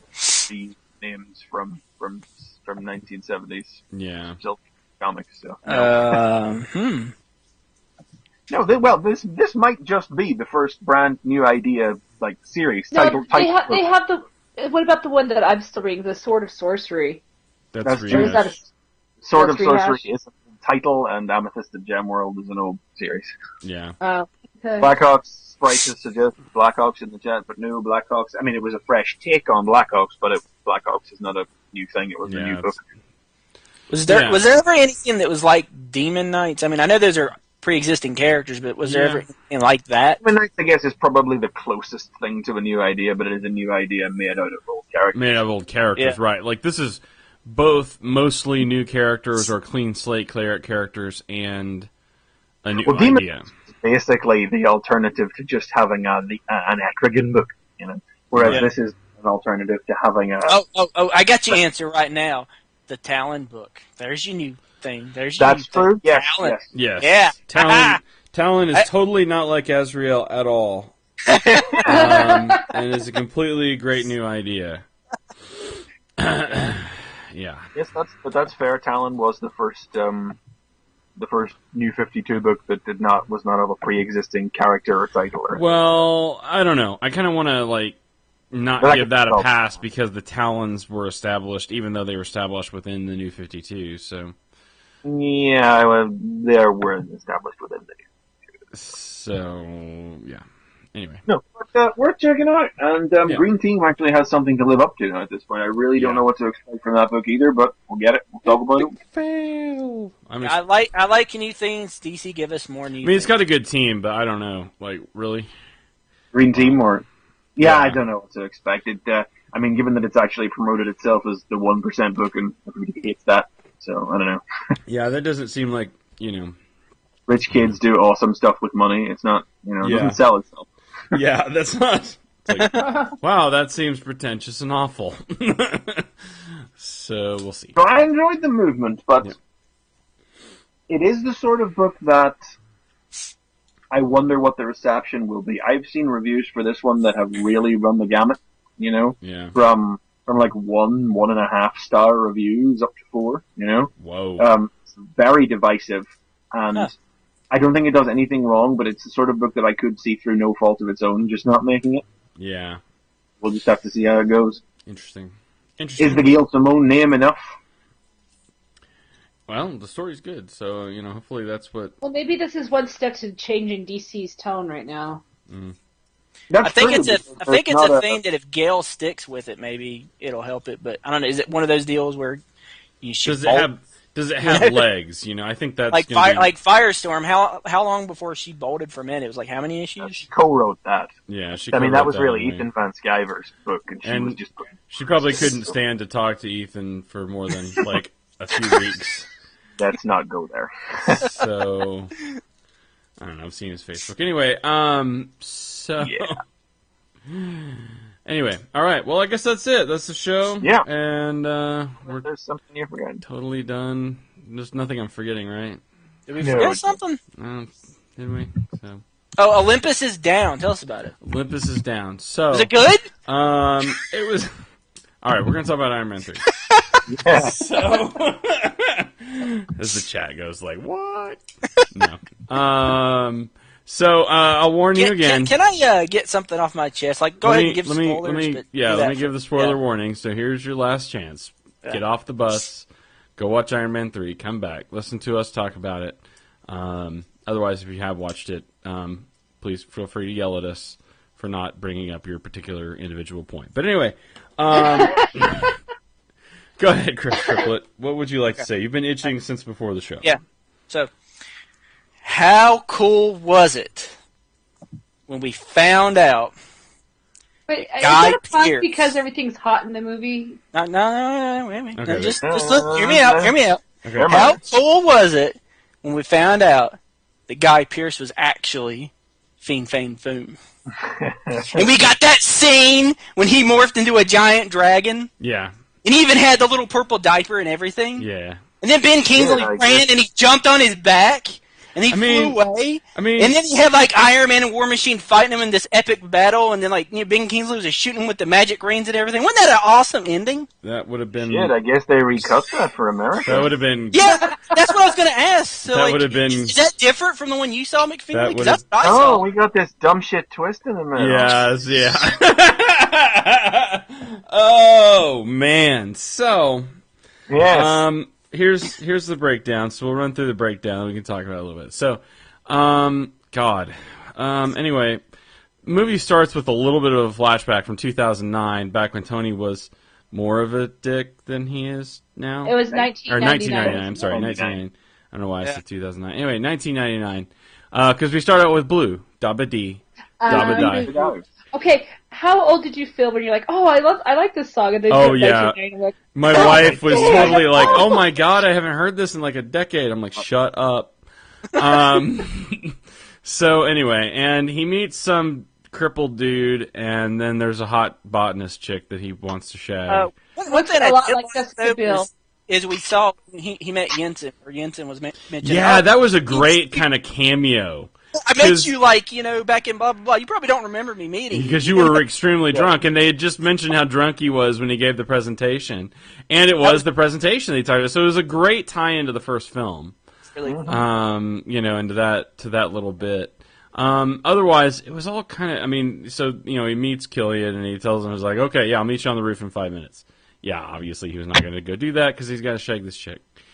And Tony talked about how, like, demons were born out of this moment. So I was like, okay, this sounds interesting, and we already, the name drop for Extremist was already in. So if you're hip to Extremist, then you're already like, okay, cool, we're there. And not only that, but AIM, Gillian runs AIM. Yeah, we call ourselves Advanced Idea Mechanics. Hey, I got a T-shirt that says AIM. And I was like, I got excited because I actually didn't realize that they were using AIM. So I was like, I didn't know. Yeah, so I was like, oh man, I can't wait. Hey, you know what got me excited when that movie was starting up? It's something I didn't know because you don't see it in the trailers. They got Jon Favreau to be happy. Yeah, that was the biggest surprise. That was like literally the I best surprise. I think I knew of the that. movie. I think I saw that on something, but I mean, I did not know it. He was the executive producer on the film, so it's not like even though he wasn't directing. I figured there was bad blood. I figured he wasn't going to have anything. I just like that he enjoys Downton Abbey. God, yes, that was hilarious. He's like, it's pretentious. I loved his 1999 haircut. That was oh my great. god, the long hair. He looked like He looked like John Travolta from Pulp Fiction. All right, someone help me shorten this up. We gotta get through the description of this film first before we get too far. Do we want to, or we just want? I don't want. I hate to tear it apart. Everybody's seen it. Yeah. Yeah, I mean, I guess we should kind of go through the plot just a little bit, just get to the point. Anyway, I don't know what happens. There's the scene. So Tony has been really busy, and basically it's sort of like his post-traumatic anxiety. Well, he's suffering from like PTSD basically, and he's sort of responded to it by going into crazy work mode.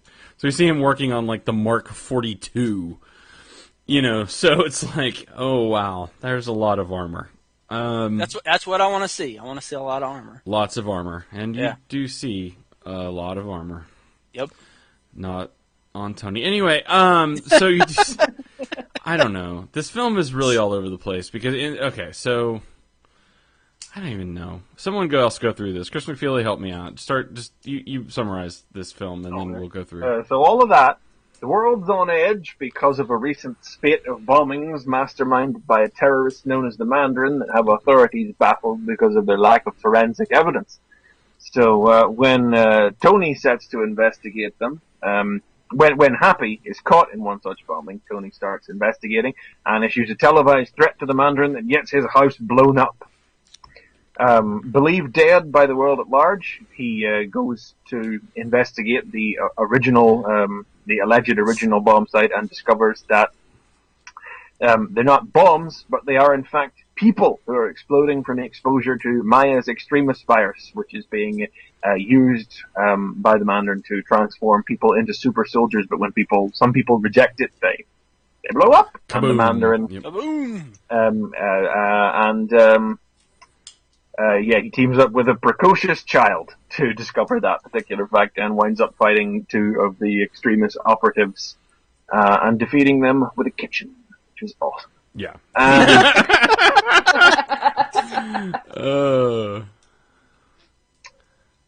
So he well, I guess the twist is really the thing that comes next, then, isn't it? Yeah, I mean, he tracks down Yeah, the and he tracks the Mandarin down to Killian's. Well, we know he's working. We know he's working with AIM at this stage. He's working with Killian because Maya's working with AIM. We know that. So he tracks them down to the Mandarin and discovers to Malibu, and discovers that the Mandarin is in fact a fake persona created by Killian to explain away these accidental bombings during the experiments of extremists, and has been played in these video announcements to the world by a drunk British actor named Trevor. Imagine if Keith Richards was an actor. No. I got something better. Just imagine our own Matt Clark, timey-wimey. There you go. No, it's I get. That I is don't Matt get it. right there. It's That is don't know so about Matt. that. I don't know about that either. He But sounds and I would- acts That's giving like Matt. Matt. That's giving Matt a lot of credit, and If I was to draw a comparison with it, I would just have to steal someone else's comparison that I read in another forum somewhere and say, imagine if in the Dark Knight, it turned out the Joker was two albino midgets standing on each other's trench coats and turned out their shoulders. Yeah. Well, to interject my opinion on this part, it's kind of like when it happened, I was like, I mean, I had the feeling a little bit earlier on because when you saw You this, get that right away when you see that it's not really a temple or a cave or anything. It is a set, and that there's a teleprompter. I was kind of like, back at the beginning when Killian is wobbling into that elevator, I was like, it's him. What are they doing with the Mandarin? Right. Like, my mind's thinking, but my mind isn't completely going where it's supposed to go. And then, but my mind's thinking at that point. But I have to say, I mean, when I think about it, it's kind of like, you know what? They really couldn't do the Mandarin right, so why try? You know, like why try? Like this is great. Like it was funny.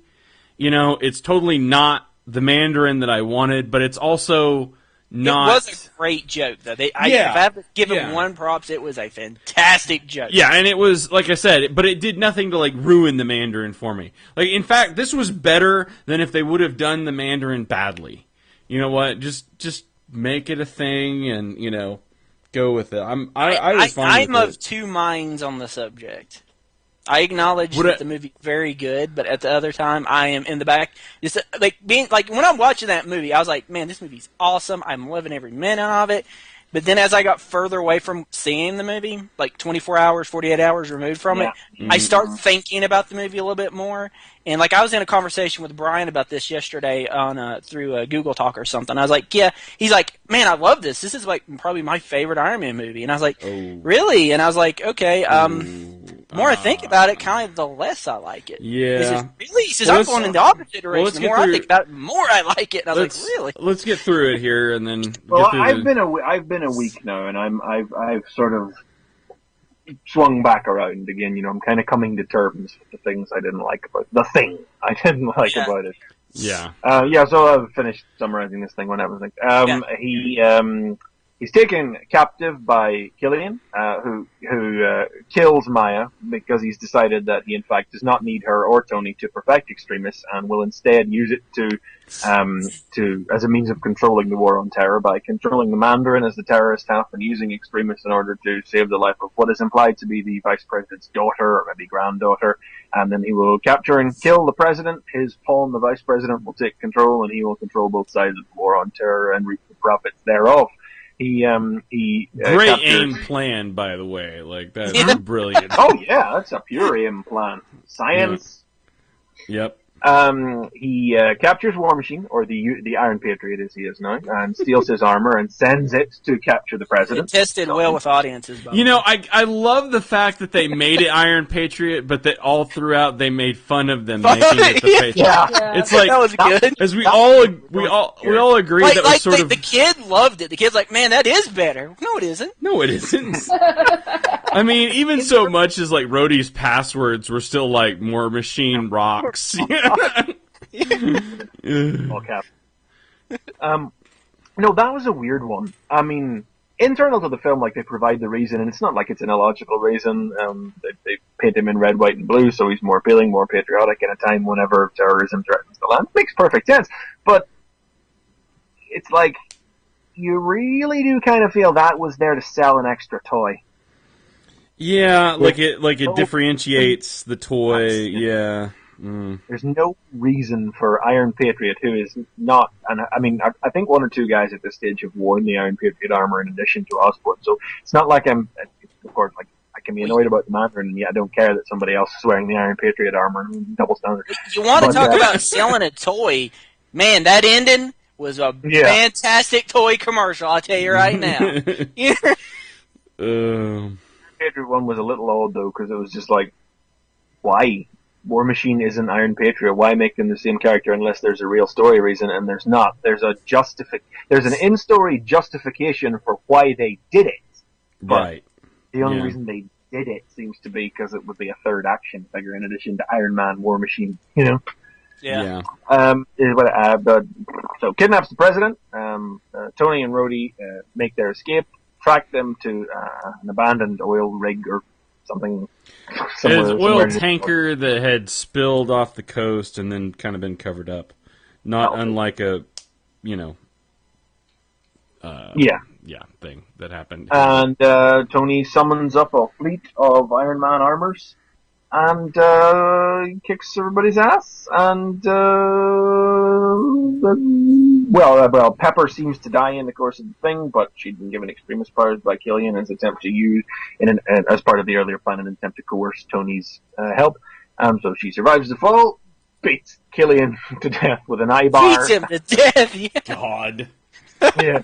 And everything ends up happy. Except for the audience. Now, of course, I saw the movie today, so I actually saw it this morning. Very fresh. And so it's very fresh. Yeah, it's very fresh in my head, and be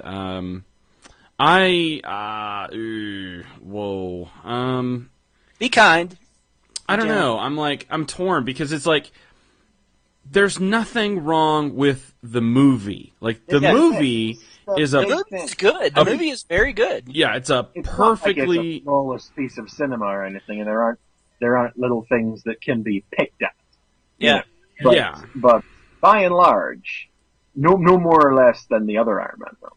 Yeah, but then it's like we're at this point where this film is such a departure from the sort of look and feel of the other films.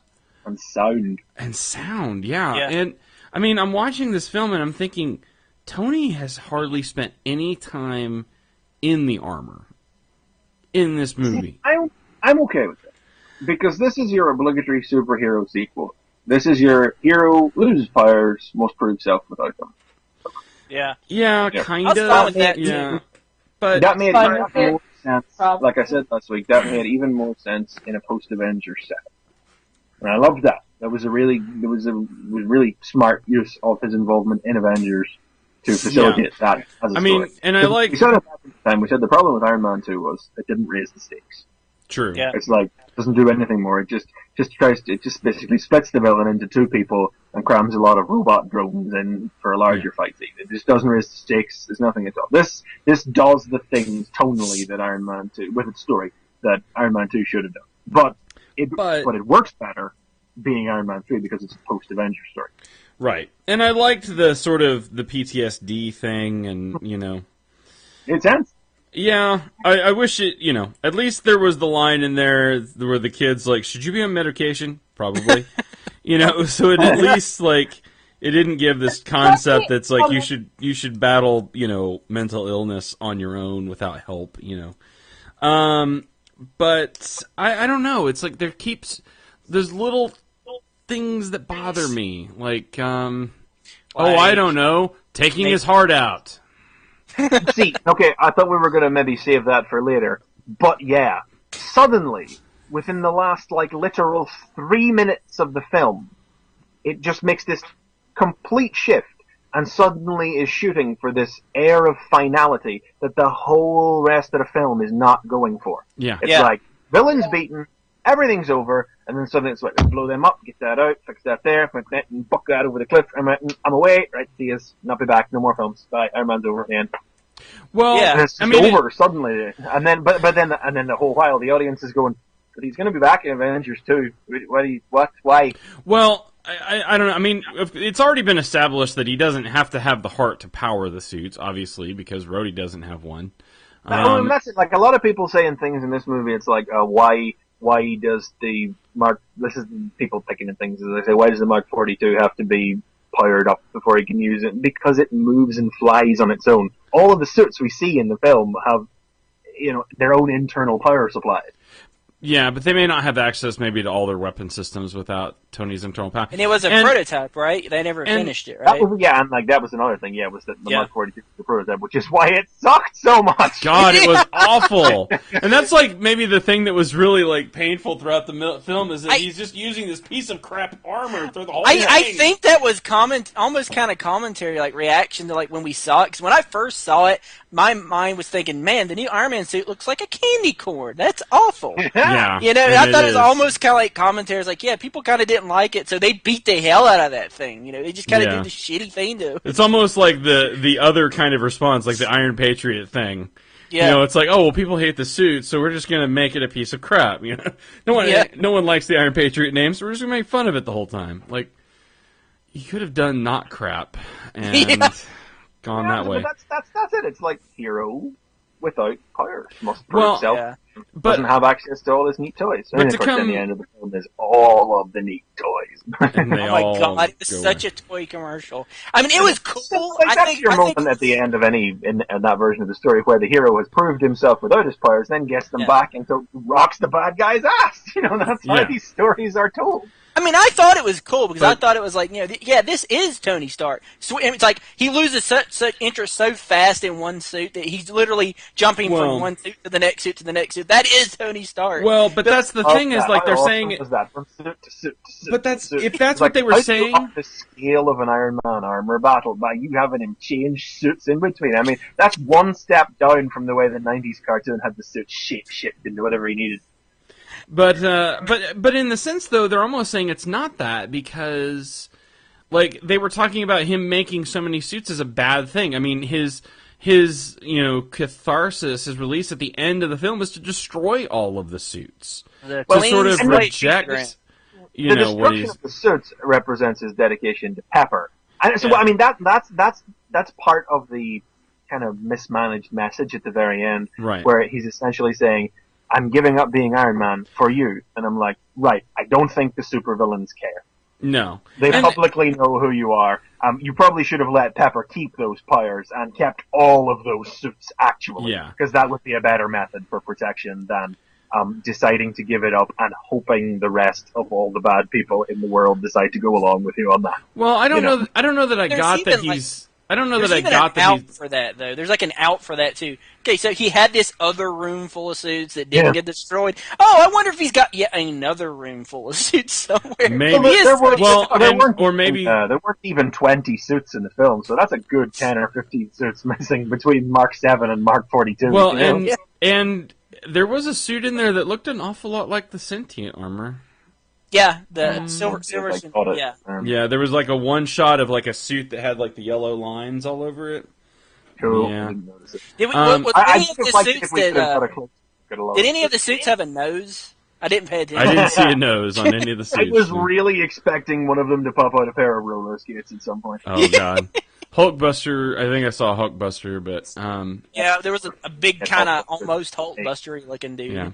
But to go back, what I was going to say though about the what he said at the end though, because he did say that I am Iron Man. It's like, what was the point of all of that, man? Well, I think and my wife and I talked about it. Amanda and I talked about it, and I think the overall theme of the film seems to be that what he tries to get to is that Tony Stark, the man, is Iron Man. The suits don't make him Iron Man. He himself is. Yeah.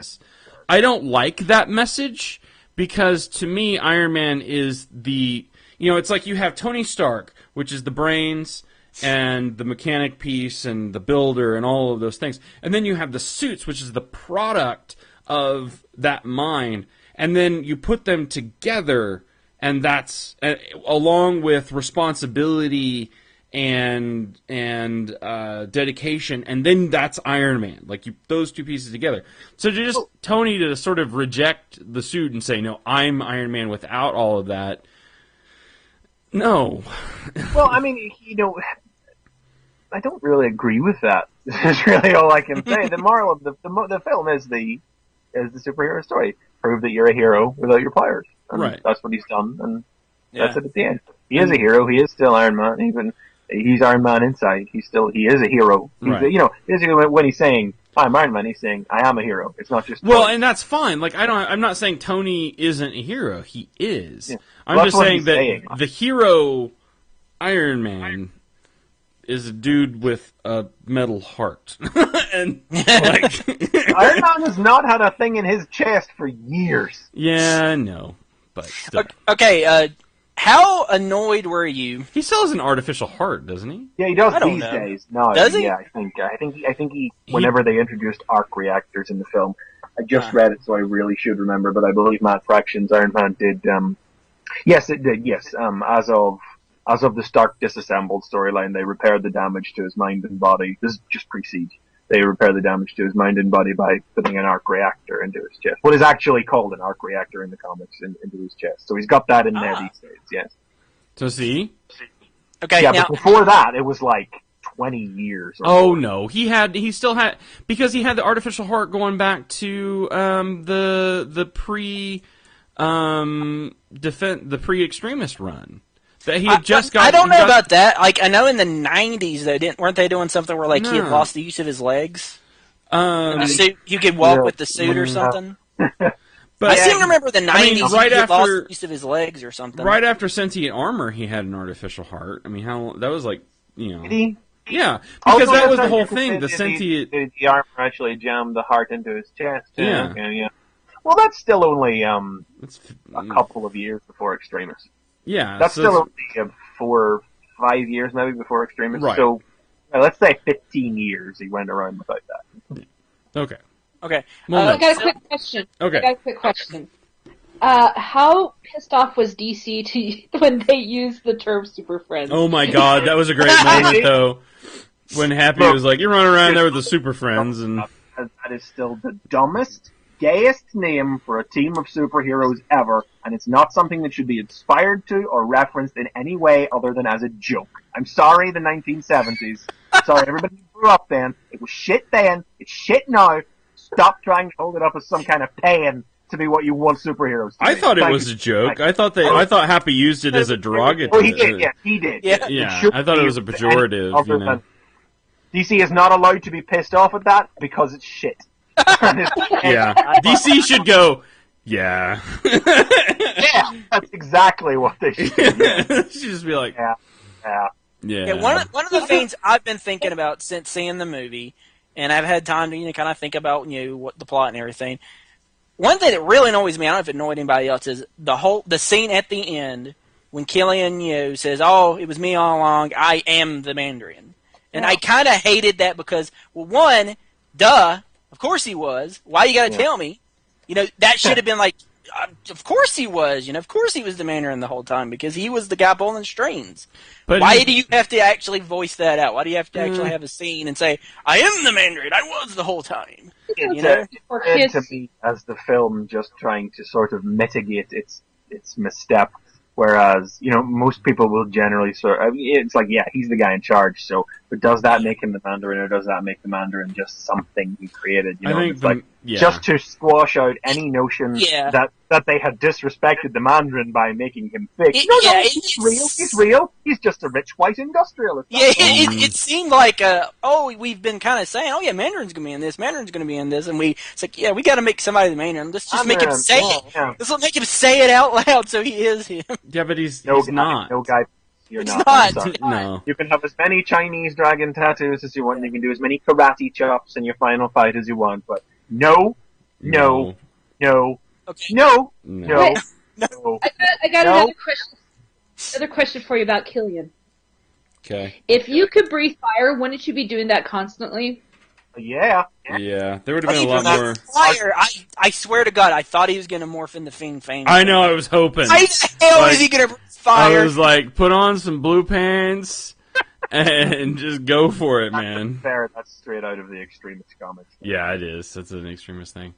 Yeah, the final quibble, though, is like, all right, so one of the early scenes in the movie, Tony's talking about how, oh, my world is completely changed. Now I'm in this world where there's aliens and gods and magic, and I'm just a dude in a suit. Like I got this like whole problem going on. Why is this not a perfect time to actually have a Chinese dude with magic rings and to do all this shit? It should have been. Need them to be magic. I swear to God, all I had to do was shoot lasers. It was all I wanted. Yeah. I mean, well, I don't know. Hey, we got to talk about the Mandarin, right? So I don't know. I'm okay. Yeah, let's talk about it. But I mean, I'm kind of over it. Like, here's my thing. Right, basically, thought about it, and okay. First of all, point out, absolutely no denying, the Mandarin is a bit shit sometimes. He is a character who is an extremely dated concept of the evil, yellow-faced, Chinese, communist, feudal China, against evil, the goods of capitalism, product of the 1960s. And even the comics themselves, not even periodically, consistently and regularly have to reinvent what the Mandarin is about every time. Every time he appears, every time is different. The Mandarin was not in Iron Man comics for a full decade because nobody could get a handle on what to do with him. Yeah. From Kurt Busiek's Dragon of Heaven thing, where he didn't even have his magic rings, through to him coming back in the Director of S.H.I.E.L.D. period. Just before Secret Invasion. There was like a solid 10-year stretch, 98 to 99. 98 to 2008, where the most they could do was whip his kid out of nowhere and give him the ring and the kid not use the ring. They just couldn't make him work. Yeah. And so I understand. Although I do like that Mandarin was going to have to be heavily reinterpreted for the film. Point the second. Reinventing him, the idea of the Mandarin as a false front persona, composed of stolen iconography from all the great terrorist leaders from down through the years to create this kind of uber terrorist that would tap into all of these innate fears of society in order to manipulate people and systems and companies to the villain's end. Fucking brilliant idea. Yeah, totally. I agree with that. Good the invention of the idea. Making that guy a drunken British actor who has been under the control of a rich white industrialist. It's all fucking much. Oh, we come to it now. And as somebody said, and it's a completely fair point, and it does make me seem very shallow. I don't deny it. Somebody said to me, if it was Ben Kingsley who'd been doing all that dragon chopping and shooting beams out of his rings instead of breathing fire, would you have been okay with it? And my answer is yes. Yes, I fucking would. The whole rest of the film could proceed exactly like that, and I would have been absolutely fine. I wanted rings. I wanted a man. Basically, what I really think, if the twist was there, what I was really hoping for, but I tell a lie, what I was really hoping for, right up until the credits rolled and the scene came up at the end, was that the scene after the credits was going to be of the real Mandarin in a cave somewhere doing that. Yeah, I was like, I kept thinking that there's like something else that's going to happen. It can't totally, because like the whole movie is about perception, and it's like you put a face on the villain and then you become a target. What if Killian was just another face? Yeah. What if there was another Mandarin? But what if these tattoos on him? That's enough. That counts, right? But what if there was another face and it was MODOK? Oh God! See, that's the cool thing is like AIM is totally free to transform now into the AIM we know from the comics. Now that Killian, they can start wearing beekeeper suits and everything. Hey, and there were no beekeeper suits. What the hell was that? It's okay with that. They were a public company. Now it'll turn out that they were run by a supervillain and they'll have to go underground and build a giant head. Then it'll be good. Yeah. God, I hope so. So really if the twist was in there, what I would really like to see was, instead of finding a drunk British actor in bed with two supermodels, instead of basically going to Malibu or wherever, however they would have worked it, he would have entered whatever he thought would have been some rustic temple type deal and actually found it to be an elaborately furnished mansion. And then instead of the stereotypical Mandarin clad in a long flowing robe with his sleeves, with his fingers steepled and everything. Matt Fraction's Mandarin, just in a normal suit, comes out, probably holding a snifter of brandy or something. It's like, were you expecting something else? No, I'm actually a totally effete, well-to-do gentleman who knows how to work the system. I'm not some kooky, random terrorist. The terrorist thing was a false persona I created for myself. And now, meet my magic rings. Pew, pew! That was all I wanted! Yeah, because like I was even thinking about it. Like, what would be great is just that if he was basically a guy in a business suit. Don't make him like the stereotypical Mandarin. A guy in basically he's Tony Stark, but maybe he's better than Tony Stark. I mean, frankly, I think I would have even forgiven it all if Guy Pearce had used some fucking laser rings. You can't do laser rings. I'm just. You can do laser rings. Tony had a big blinding laser stick that he shot in the face of that one dude. You can't do. Of course, laser you can rings. do laser rings. You can't do laser rings in an Iron Man movie. You can't. No. He shot lasers. There's from the back of his hand in the because second Tony's story is the technical one. Tony's story is the down to earth one. That's why Tony's having no, but how do you? But you rings, no, you can't. No, it's just not. I mean, even the rings are tech. The rings are tech rings. They're not magic. Yeah, they're alien tech. Yeah, but you can't do that in Iron Man. Iron Man is. We're going to have to fundamentally disagree there. There is nothing in any of the Iron Man films that Iron Man size laser projector. Iron Man is the tech guy. It has to have some sort of grounding in tech, and nobody can have under skin that let him control the armor with his mind. Yeah, that was. Well, it's not with his mind. It's hand movements, the motions. He summoned it in his sleep. Well, okay. He summoned the armor in his sleep. Okay. It was all bullshit anyway. Yeah. Okay, that's another thing. Complete tangent. What? Okay, like. Was anyone else like really surprised when the first scene was of him building the armor that he was going to remote control already? And then did you not just assume that he was going to use when you saw it suck? Were you not assuming he was going to use Extremis to perfect the process in the course of the film? Yeah, I was kind of thinking, is he going to get injected with Extremis at some point, and he's going to fight fire with fire? For lack of a better way to describe it. That's the Extremis storyline. It was. Yeah. I mean, no, I think. Again, I think Tony's story is the tech story. It's not the biological. He's not going to augment his body with something that isn't really tech-based. Like, that's biotech, and that's not really the route that Tony usually goes. And that's why I say I don't think they did the Mandarin either, because, I'm sorry, no. There is nothing in the Iron Man films that precludes the idea of a ring-shaped laser.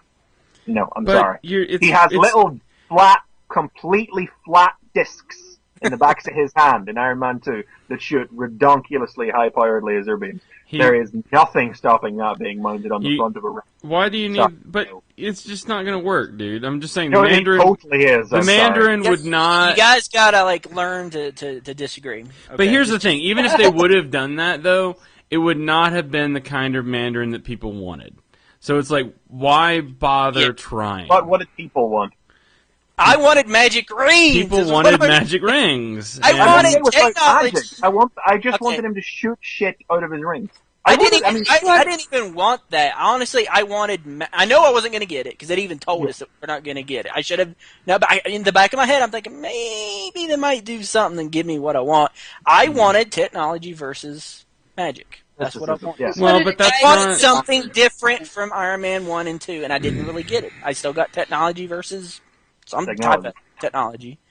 But, my final thing that I'm going to say about it is I kind of hope that it is the last one. I kind of hope that they are rebooting it because, they had their fun. They did what they wanted to do. I applaud them for it. I mean, they said at the end that Tony's going to return. It's not the Well, end. I'm just saying, last in an Iron Man series. Yeah, I'm just saying, as far as, maybe it's Robert Downey's last movie. Maybe they got to kind of do something different in the next movie. Ooh, Teen Tony. If it is a reboot or something, okay, they had their fun.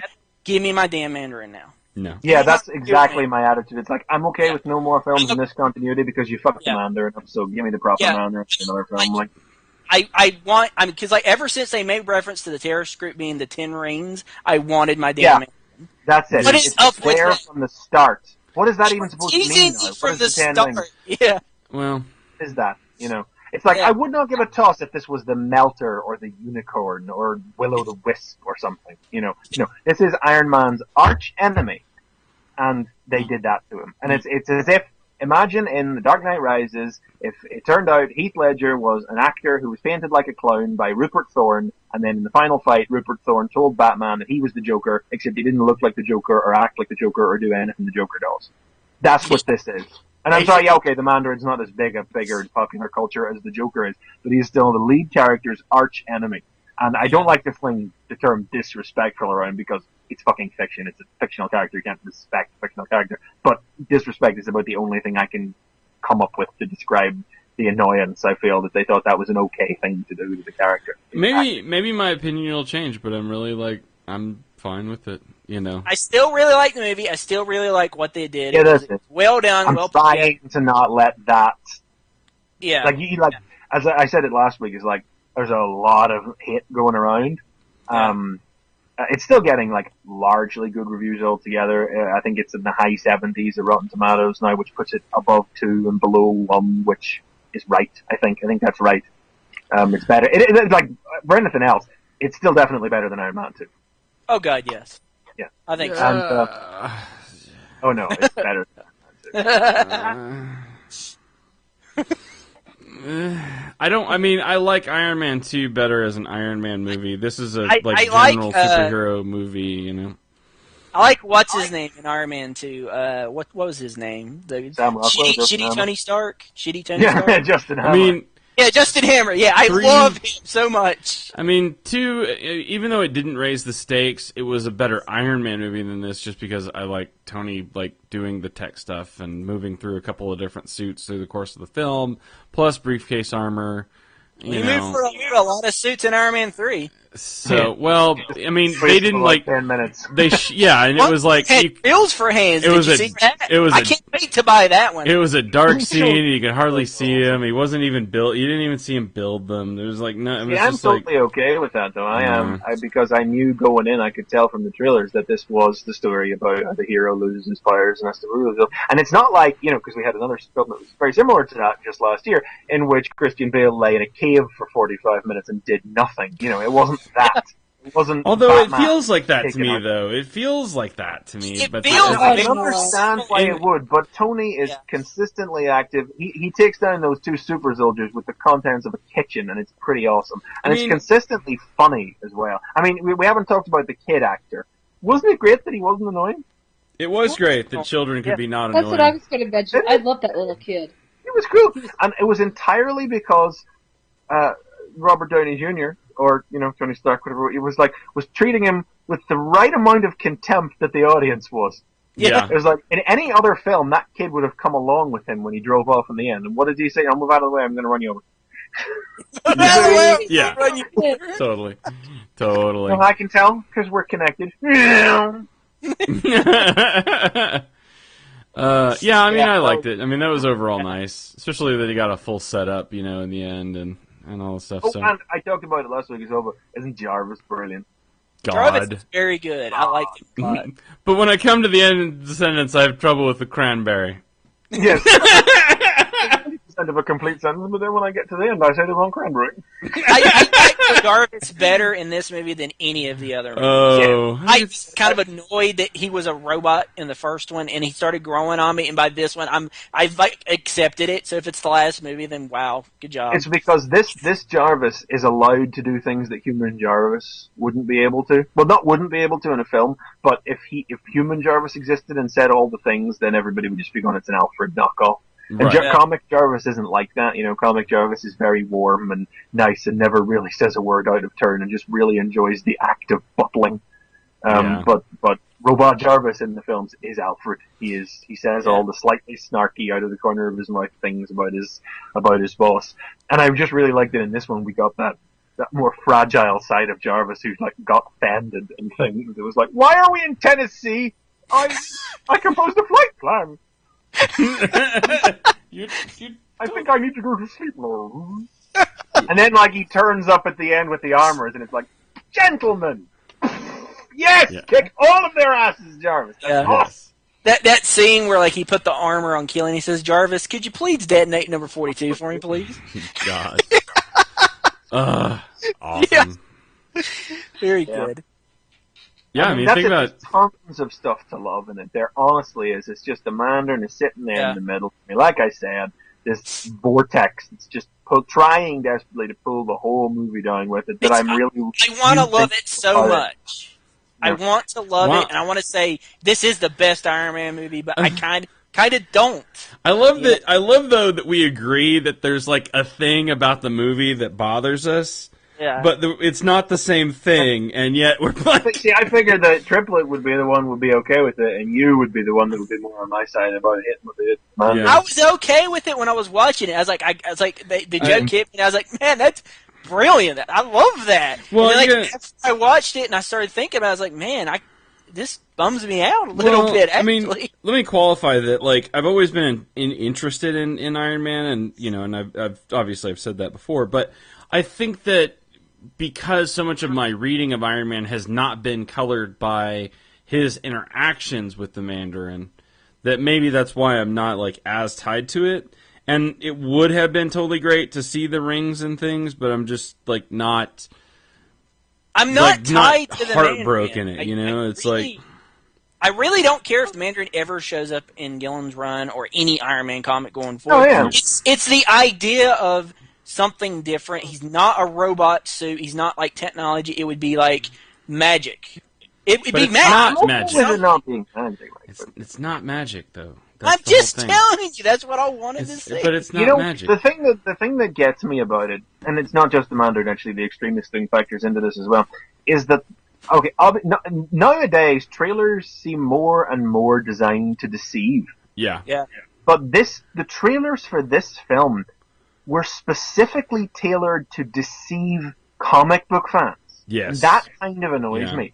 And they dropped the hints in the okay, so trailers. of course, the idea that the body was the Mandarin was designed to deceive everybody who saw Yeah. the film. But comic book fans know that the character, that's the thing, is like the character carries a certain amount of preconceived expectations. Logical. This is not Galactus as a cloud. You guys remember, I was generally okay with Galactus as a cloud. This is not weird, misplaced Galactus as a cloud hatred. Yeah. The Mandarin legitimately carries some level of expectation as Iron Man's archenemy of what to expect in a film. In a period, I will also note, wherever Marvel films are more faithful than they have ever been. This depiction of the Mandarin feels like a massive backslide to X-Men 2 it's level. back- You know what? Yeah. You know what I could liken it to? I liken it to Bane in the Batman and Robin Yeah. movie. That's probably Oh, well, Jesus. I don't know. I would like it more to Bane and Nolan's movie. I'd Well, like it I mean, in I the Dark think- Rises, yeah. Well, I don't know. I mean, I see that Bane as more of like, I mean, it would still kind of like, yeah, someone else was pulling the strings, but I mean, when you talk about like the Schumacher Bane, I mean, that character is way Yeah, that's when you out take all the there. character's personality away, but leave all the physical trappings there. Yeah. So it's immediately physically recognizable as Bane, but in implementation, there's nothing there. Whereas in Nolan's movie, like, there's really physically nothing of Bane there story-wise, but the personality is bang on. Yeah. It'd be nice Yeah. if we could have both those things. But Yeah.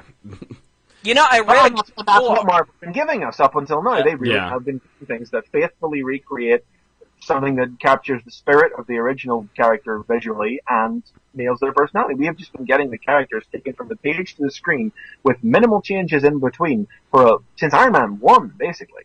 And the Mandarin does feel like a stonkingly great backslide. So anyway, the trailers are deceptive. It deceives you based on the Mandarin. And like they specifically cut that trailer to show we know Extremis is in it. They take that shot of Tony on the operating table from the very end of the film and then follow it up by showing the armor flying onto his body. Like that was specifically tailored to deceive comic book fans who knew what that story was about in the comic into thinking the story would go a certain way. Now that it didn't was no great loss or anything. I don't think there was no big. It seemed like a kind of a logical, floated story where he's trying to invent remote control armor. It's a bit shit. Some technology comes along that would allow him to perfect it. He uses that technology to do it and beat the baddie in his own game. Very logical story flow. It's the flow of the original Extremist graphic novel. But that's what kind of bugs me. It's like, not so much the extremist thing, but with the Mandarin, it very much does feel like the filmmakers took the rug in both hands, out from underneath the feet of all the fans and went, ha ha, you thought you were getting something faithful, it's actually American. Yeah. That's the joke I'm talking about. Not the joke that, like, oh, he's just some British guy, just the joke that, yeah, we fooled you, we told you it's not do this. We kept telling you, and then boom, And they even did, because like, I read a great article that Brian keyed me into that was kind of telling me about the evolution of putting Mandarin in the movies, and they said early on, like, when they were doing Iron Man 1, he was going to be in Iron Man 1 up until, like, 10 weeks or something before shooting the movie, and then they took him out of the script. It was like, yeah, this isn't going to work. He was going to be the villain, and then they changed it. Because the book's called the 10 Rings, and your man has a giant ring on his. I mean, I looked at it and I thought, is the terrorist leader? Is he the man? Obadiah Stane was going to be the secondary villain, and the Mandarin was going to be the main villain. Yeah. And like, I was reading the article, and like, they even said, like, we're going back to the trailer, because in the trailer there's a lot of these cut scenes where, like, he's like, oh, there are no heroes. You'll never see me coming, and all that stuff. And it was all there in the trailer. It was all there in the trailer. You'll never see me coming, and there are no heroes. So if there's no heroes, there's no villains. This is not, mind you now, to take away at all from the fact that it was very funny, and it is an absolute testament to Ben Kingsley in that he could seriously be cast in that role, and everybody would buy the idea of him cast in that role. And that he could also be cast for comedy and pull it off so pitch perfectly. He did a great job. He really did. Oh, God. What have you, Caroline? About the drugs. Get you off them. Get me more. Get me more. That was great. And he did a poop joke. He did the poop joke with the bathroom. Oh, God, don't go in there. God. It was so great. I was on the street. Internal to the film. And it's the sort of, as I said last week, it is the sort of twist that will not bother audiences that are not knowledgeable about Iron Man outside of the films at all. It is. I freely admit that it is entirely a personal comic book fan based gripe. But as I say, maybe I'm just being self-centered. Maybe I'm being biased because it's me this time. But I feel like this one much more than things like Galactus as a cloud, or the fact that Magneto wears black instead of red, or whatever, is far more warranted and legitimate because certain expectations are carried with the character that were treated as a joke. Yeah, I was afraid of the same. It might be an old man comic nerd. Is this what's bothering me so bad? But then, like, I get to thinking about it, and it's like, but no, I mean, I don't know. Yeah, I don't know, and that's why I say it's like it's a good movie. It's not a bad movie. It's just it's not. That's the thing. There's just things in it that aren't what I wanted. Well, I thought that Dark Knight Rises was a great movie, but it seems there's a lot of backlash on that now. Dark Knight Rises, and the same with Dark Knight Returns, I mean, the first, whatever what it's called. The more you think about it, the more its plot does start to come apart. Yeah. And I'm afraid that's the problem with Iron Man 3, is like, I loved it when I was watching it, but the more I think about it, the less I don't. But I think that's not so much a case, I don't think, of the plot actually coming apart. I've seen people trying to take the plot apart, but the plot's fine, really. There's no massive gaping holes that people keep claiming there are in it. Nothing that can't be circumvented. Nothing that's not cinematic standard. That's really just simple annoyance that the one thing in the film that bugs you, threatening to consume your enjoyment of the rest of the film. I want it to be not true. Basically. I want that to not be the thing that it was. Yeah. Am I supposed to assume, though, that, I mean, is Killian involved all the way back to the beginning because of the 10 Rings thing? This is what I say. I don't know. That's what I don't know. Is it just 10 Rings? Is that just another piece of stolen iconography like everything else he took? I seem to remember that the comic book prologue said that AIM were funding the 10 Rings, but I don't know if that goes all the way back to then. I mean, I guess that's the thing I was thinking about. Like, was he basically trying to screw over Tony Stark back that far, and it went bad, it went south, and like, was he working with Obadiah? Was he? Yeah, they don't address that, so I'm assuming maybe not. But I probably would have been a lot more okay with some of that stuff if they actually had gone back all the way to establish. I wonder if that was cut. Yeah, it pissed me off in 1999. I'm gonna screw your life forever. You left me on a roof in 1999. I dedicated the next 15 years of my life. Wait. You guys apparently don't know. I know a certain person who still holds a grudge from a person who used to bully her in the second grade. Well, Yeah. there's protracted bullying, there's being left on a roof for an hour one time. You don't think that's bullying? It's cold in Switzerland in New Year's Eve. Yeah. Yeah, totally. Yeah. Yeah. I mean, So I'm not down on Killian or anything. I mean, he was fine. Guy Pearce was perfectly in. Yeah, Guy Pearce was okay. He didn't chew up scenery No, I like didn't go happy with it or anything. you know, like the two. That's the other thing that I think I liked about too is I really like the performance of Oh yeah, Sam Rockwell's a lot of Sam fun. Rockwell. You know, He was great in Iron Man 2. I loved him in Iron Man 2. and that's why I say it's like I'll forgive. I'd like to say that man survived. You know? Yeah. You know, I mean, that's why I say it's like I'm willing to forgive a lot of stuff out of Iron Man 2 because Sam Rockwell was hilariously awesome. It's not a bad movie. The only problem with Iron Man 2 is it's Iron Man again. It's just Yeah. Iron Man 1 again. It doesn't. It's just Iron Man And again. and well, okay, let me ask you that though. Thor's character is kind of weird. So here's the question though, based on what we got, based on the fact that what we got was this sort of joke on you, haha, comic book fans, you know, we didn't really give you the Mandarin.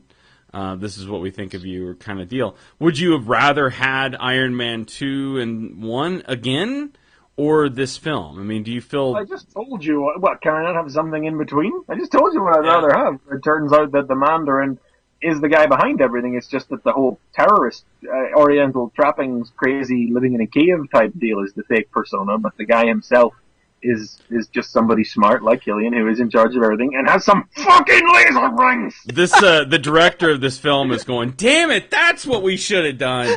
Laser rings. Maybe we could have done. Maybe we really could have done the I don't know Mandarin. Shane Black movies I- very do you- well, but I am told that this one is full of tropes from him. Like, I was like, why is this set at Christmas? It's May.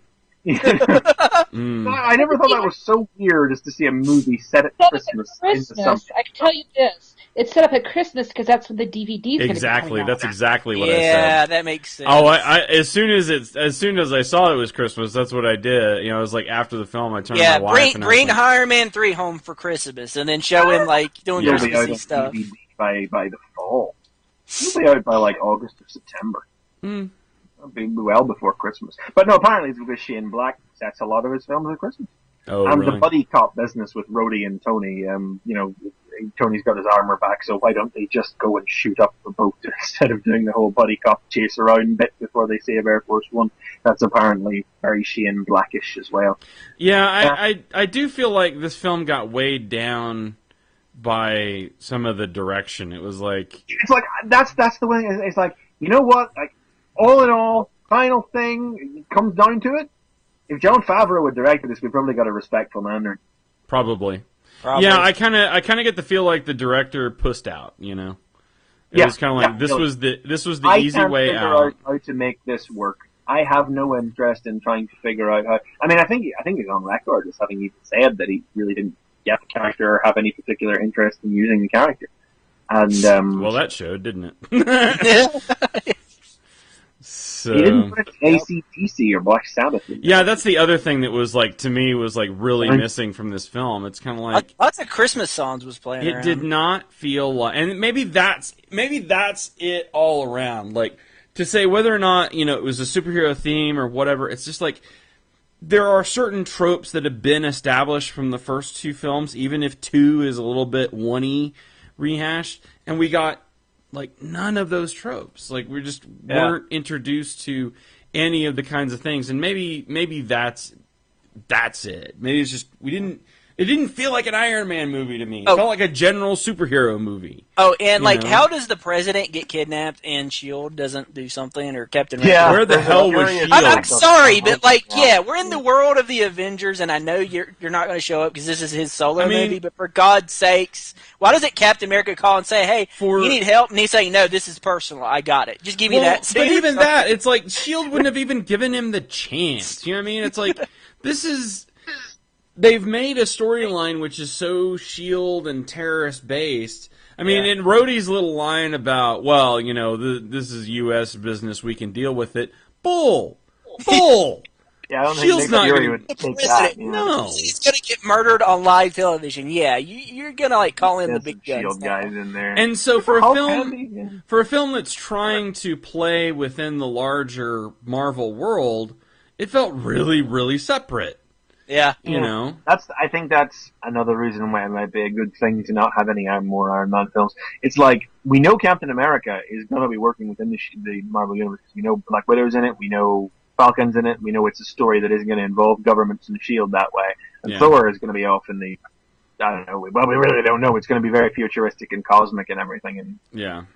so that's, you know, those are things. But the more grounded real world characters like real world, you know what I mean? The more human characters, the unpowered characters like Tony, despite the fact that the whole thrust of this film is, he is just a person, how does he prove it? It becomes, after Avengers, increasingly hard to, well, I mean, I suppose this is a question that comic book fans ask all the time, you know, is like, how is it that Batman has trouble punching out the Scarecrow in an issue of his own comic, but he's taking on Darkseid over in an issue of Justice League, you know, but that's the sort of suspension of disbelief that comic book fans have had decades of being ingrained in. When you're talking about literally half a dozen films, and nothing else, it does become a bit more pronounced, but it doesn't bug me so much because as a fan I have had that drilled into me for decades. Like, this is his story, this is his thing. That's just what's going to happen. Yeah. But that is just a product of my upbringing, if you know what I mean. So let's talk about the end scene real quick, and then we can finish this up. So what did you think of the?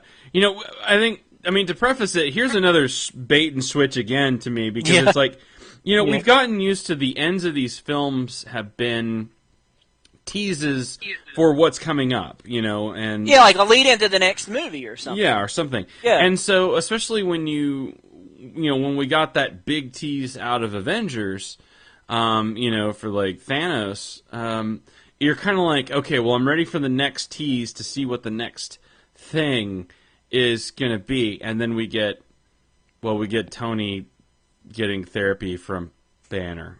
We get another joke, is what we And get. we get another joke. Yeah, we totally get a completely unimportant joke scene, really. We That's funny. basically get them eating a sandwich, except for they're not. Yeah. Shawarma. Yeah. Shawarma Mark II. Yeah. Yeah. Actually, I was totally okay with that because I figured I was not expecting a tease for the next film on this one. Not going in, but by the time we got to the credits rolling, the film, I felt, had very much established that it was not the first film of the build-up to Avengers 2, but rather it was the first film that came after Avengers 1, if you know what I mean. Yeah. Now, thematically, it was more of an epilogue to Avengers than it was a prologue to Avengers 2, and everything that it did was about fallout from that movie. So I really did just expect a little jokey callback rather than a flash that got forward. So I was fine. That said, it was funny. Yeah. I'm not that kind of doctor. Not that kind of doctor. I don't have that kind of Temperament. Yay. I'll tell you one thing that happened in the film as well was that it was a I'm not going to say it was a backslide, but it was kind of a slip back to X-Men 3-ish levels of really random name slaps. Okay. Nothing that they didn't make a point out of it or anything. But like the bald guy who was the chief enforcer. Now that's a cyborg assassin named Coldblood in the comics. Oh yeah, that's right. We talked about when the guy was cast, remember? And we were like, I have no idea who that is. Exactly. I don't know who that is. But the soldier who explodes and Happy's caught in the blast, that guy who explodes, that's Jack Taggart, who was the guy inside the firepower armor, who's the antagonist at the end of Armor Movie. Just super random. And now, of course, they didn't really say that in the film, so I didn't notice it. But I'll tell you what I did notice, that I kind of freaked out over because it was crazy. Like, who would even notice it? So you know the woman extremist soldier that he fights in the kitchen. Oh yeah, and yeah. They say her name, and they say her name is Ellen Brandt. You know, she's got the messed up face and everything. You guys know who Ellen Brandt is? That sounds familiar, but I couldn't familiar, but place I it. can't remember. Ellen Brandt is the Man-Thing's wife. That's why she has a fucked up face. Oh no.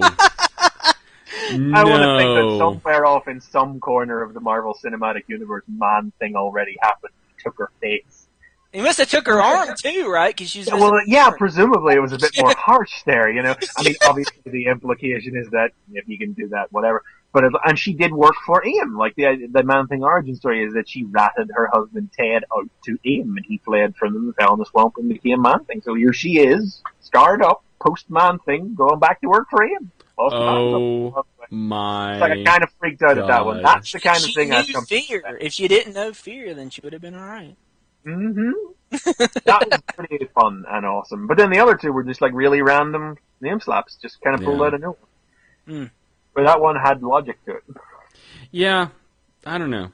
We'll have to think about this for a little bit though, and we'll come back to it. You know, if you're listening to the show, you know, send us a tweet, send us your ideas, send us an email. We may talk about it again. Just because this is. I mean, obviously we've gone on about this a while, but wow. I mean, there's a lot to this movie. I think there's a lot, you know, there's a lot of division already, I think, over the film, obviously. I'm thinking about seeing it again just so that I can, like, you know, see it one more time and just, like, absorb it and decide, do I like this? I don't know. I came out of it, the first thing I think I said to the guy I went with coming out of it was, like, I was disappointed that they did that with the Mandarin. And in the week since, the more I've thought about it, like the more annoyed I've got, and I've kind of, this is me pulled back on it now today. Wow. Yeah. But we did get you kind of fired up again, so that's fun.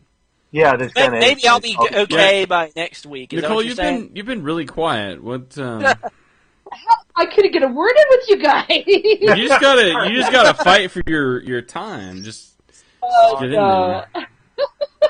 No, I actually enjoyed it. I've seen it twice in 24 hours. So. Wow. So So you really liked it then, right? Well, I had the tickets beforehand, but I enjoyed it. It's not saying it didn't have its faults. It's not a great movie, but it's a fun movie. Yeah, and I don't think there's any argument about that. I mean, it's a fine movie in and of itself. I think the question, you know, yeah, I do think the questions come in when you think about some things. So. Better than 2, not as good as 1. I still can't give it better than 2 yet. It's better than 2, definitely. I've got to see it again to know. It's different enough. It's different enough from 1 that it's better than 2. But yeah, 1 is kind of. Hey, we did the impossible. We made an Iron Man movie. I mean, a lot of 1 sells itself purely on Robert Downey Jr.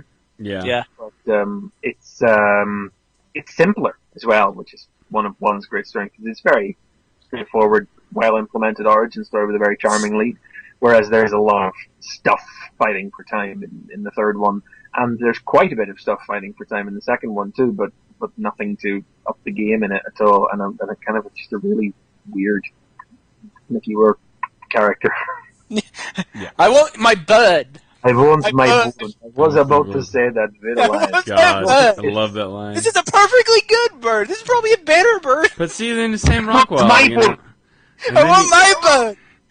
And then you come back to Sam Rockwell, and then it just reminds me that it's awesome. Sam Rockwell is awesome. I give it that. It is. Hey, that soldier survived. That soldier survived. It's like the Koreans, they're 10 years out. Hammer, it's like 50 years. I love that line, though. Just the turn and break sound, and he's like, that soldier survived. Yeah. Sam Rockwell. All right. Well, let's get out of here. This has been a lot of fun. You know, this is just the beginning. I get to talk about how much Man of Steel sucked later. So when that movie comes out, until you see it.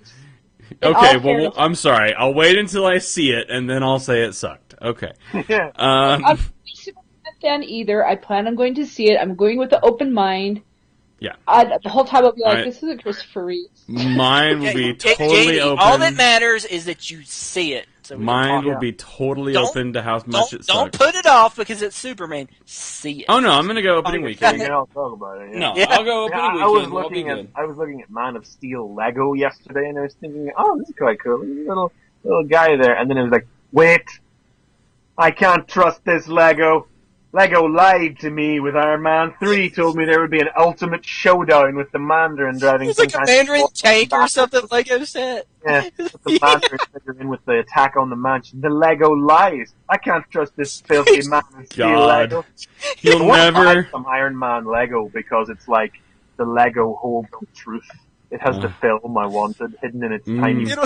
It's totally a lie. Zod is not in Man of Steel. Yeah. Yeah. It's on the villain. It's actually Brainiac. Oh my god. Oh, that would be a good twist. Yeah, I would take that though. I would take that. Distinction. All right. So, so there you go. There's the show. Please send us your thoughts and ideas, because wow. I'm just interested to see where people fall on this, or if I'm like out on a limb and no one agrees with me. Someone please agree with me. Someone love me. All I have to say is Robert Downey Jr. looked excellent. Yeah, I loved the guy in the van. Yeah, though. he was good. Gary, I think that was his name. Gary. Gary needs Tony. Tony needs Gary. Yeah, totally. And the other problem I had was that the giant bunny actually looked like it had boobs instead of paws. It was supposed to. Yeah. Yeah, that's because it had giant boobs. You don't like your gift? I did like the rabbit. So, all right. So go to the website fanboyversus.com. Tune in. Join us every Sunday, 4 p.m. Eastern, 9 p.m. GMT at tfradio.net/live. You can follow us on Twitter at fanboyvs. And I think that's pretty much it. So, thank you all. Chris McFeely, Chris Triplett, Nicole Hale. I'm JD Church. I'm your host most weeks. And I want to thank Chris McFeely for filling in for me last week when I took a week off. Welcome. So, it's awesome. So, all right. Anyway, that's our show. Thanks so much for tuning in. And please tune in next time when it will be Fanboy Versus...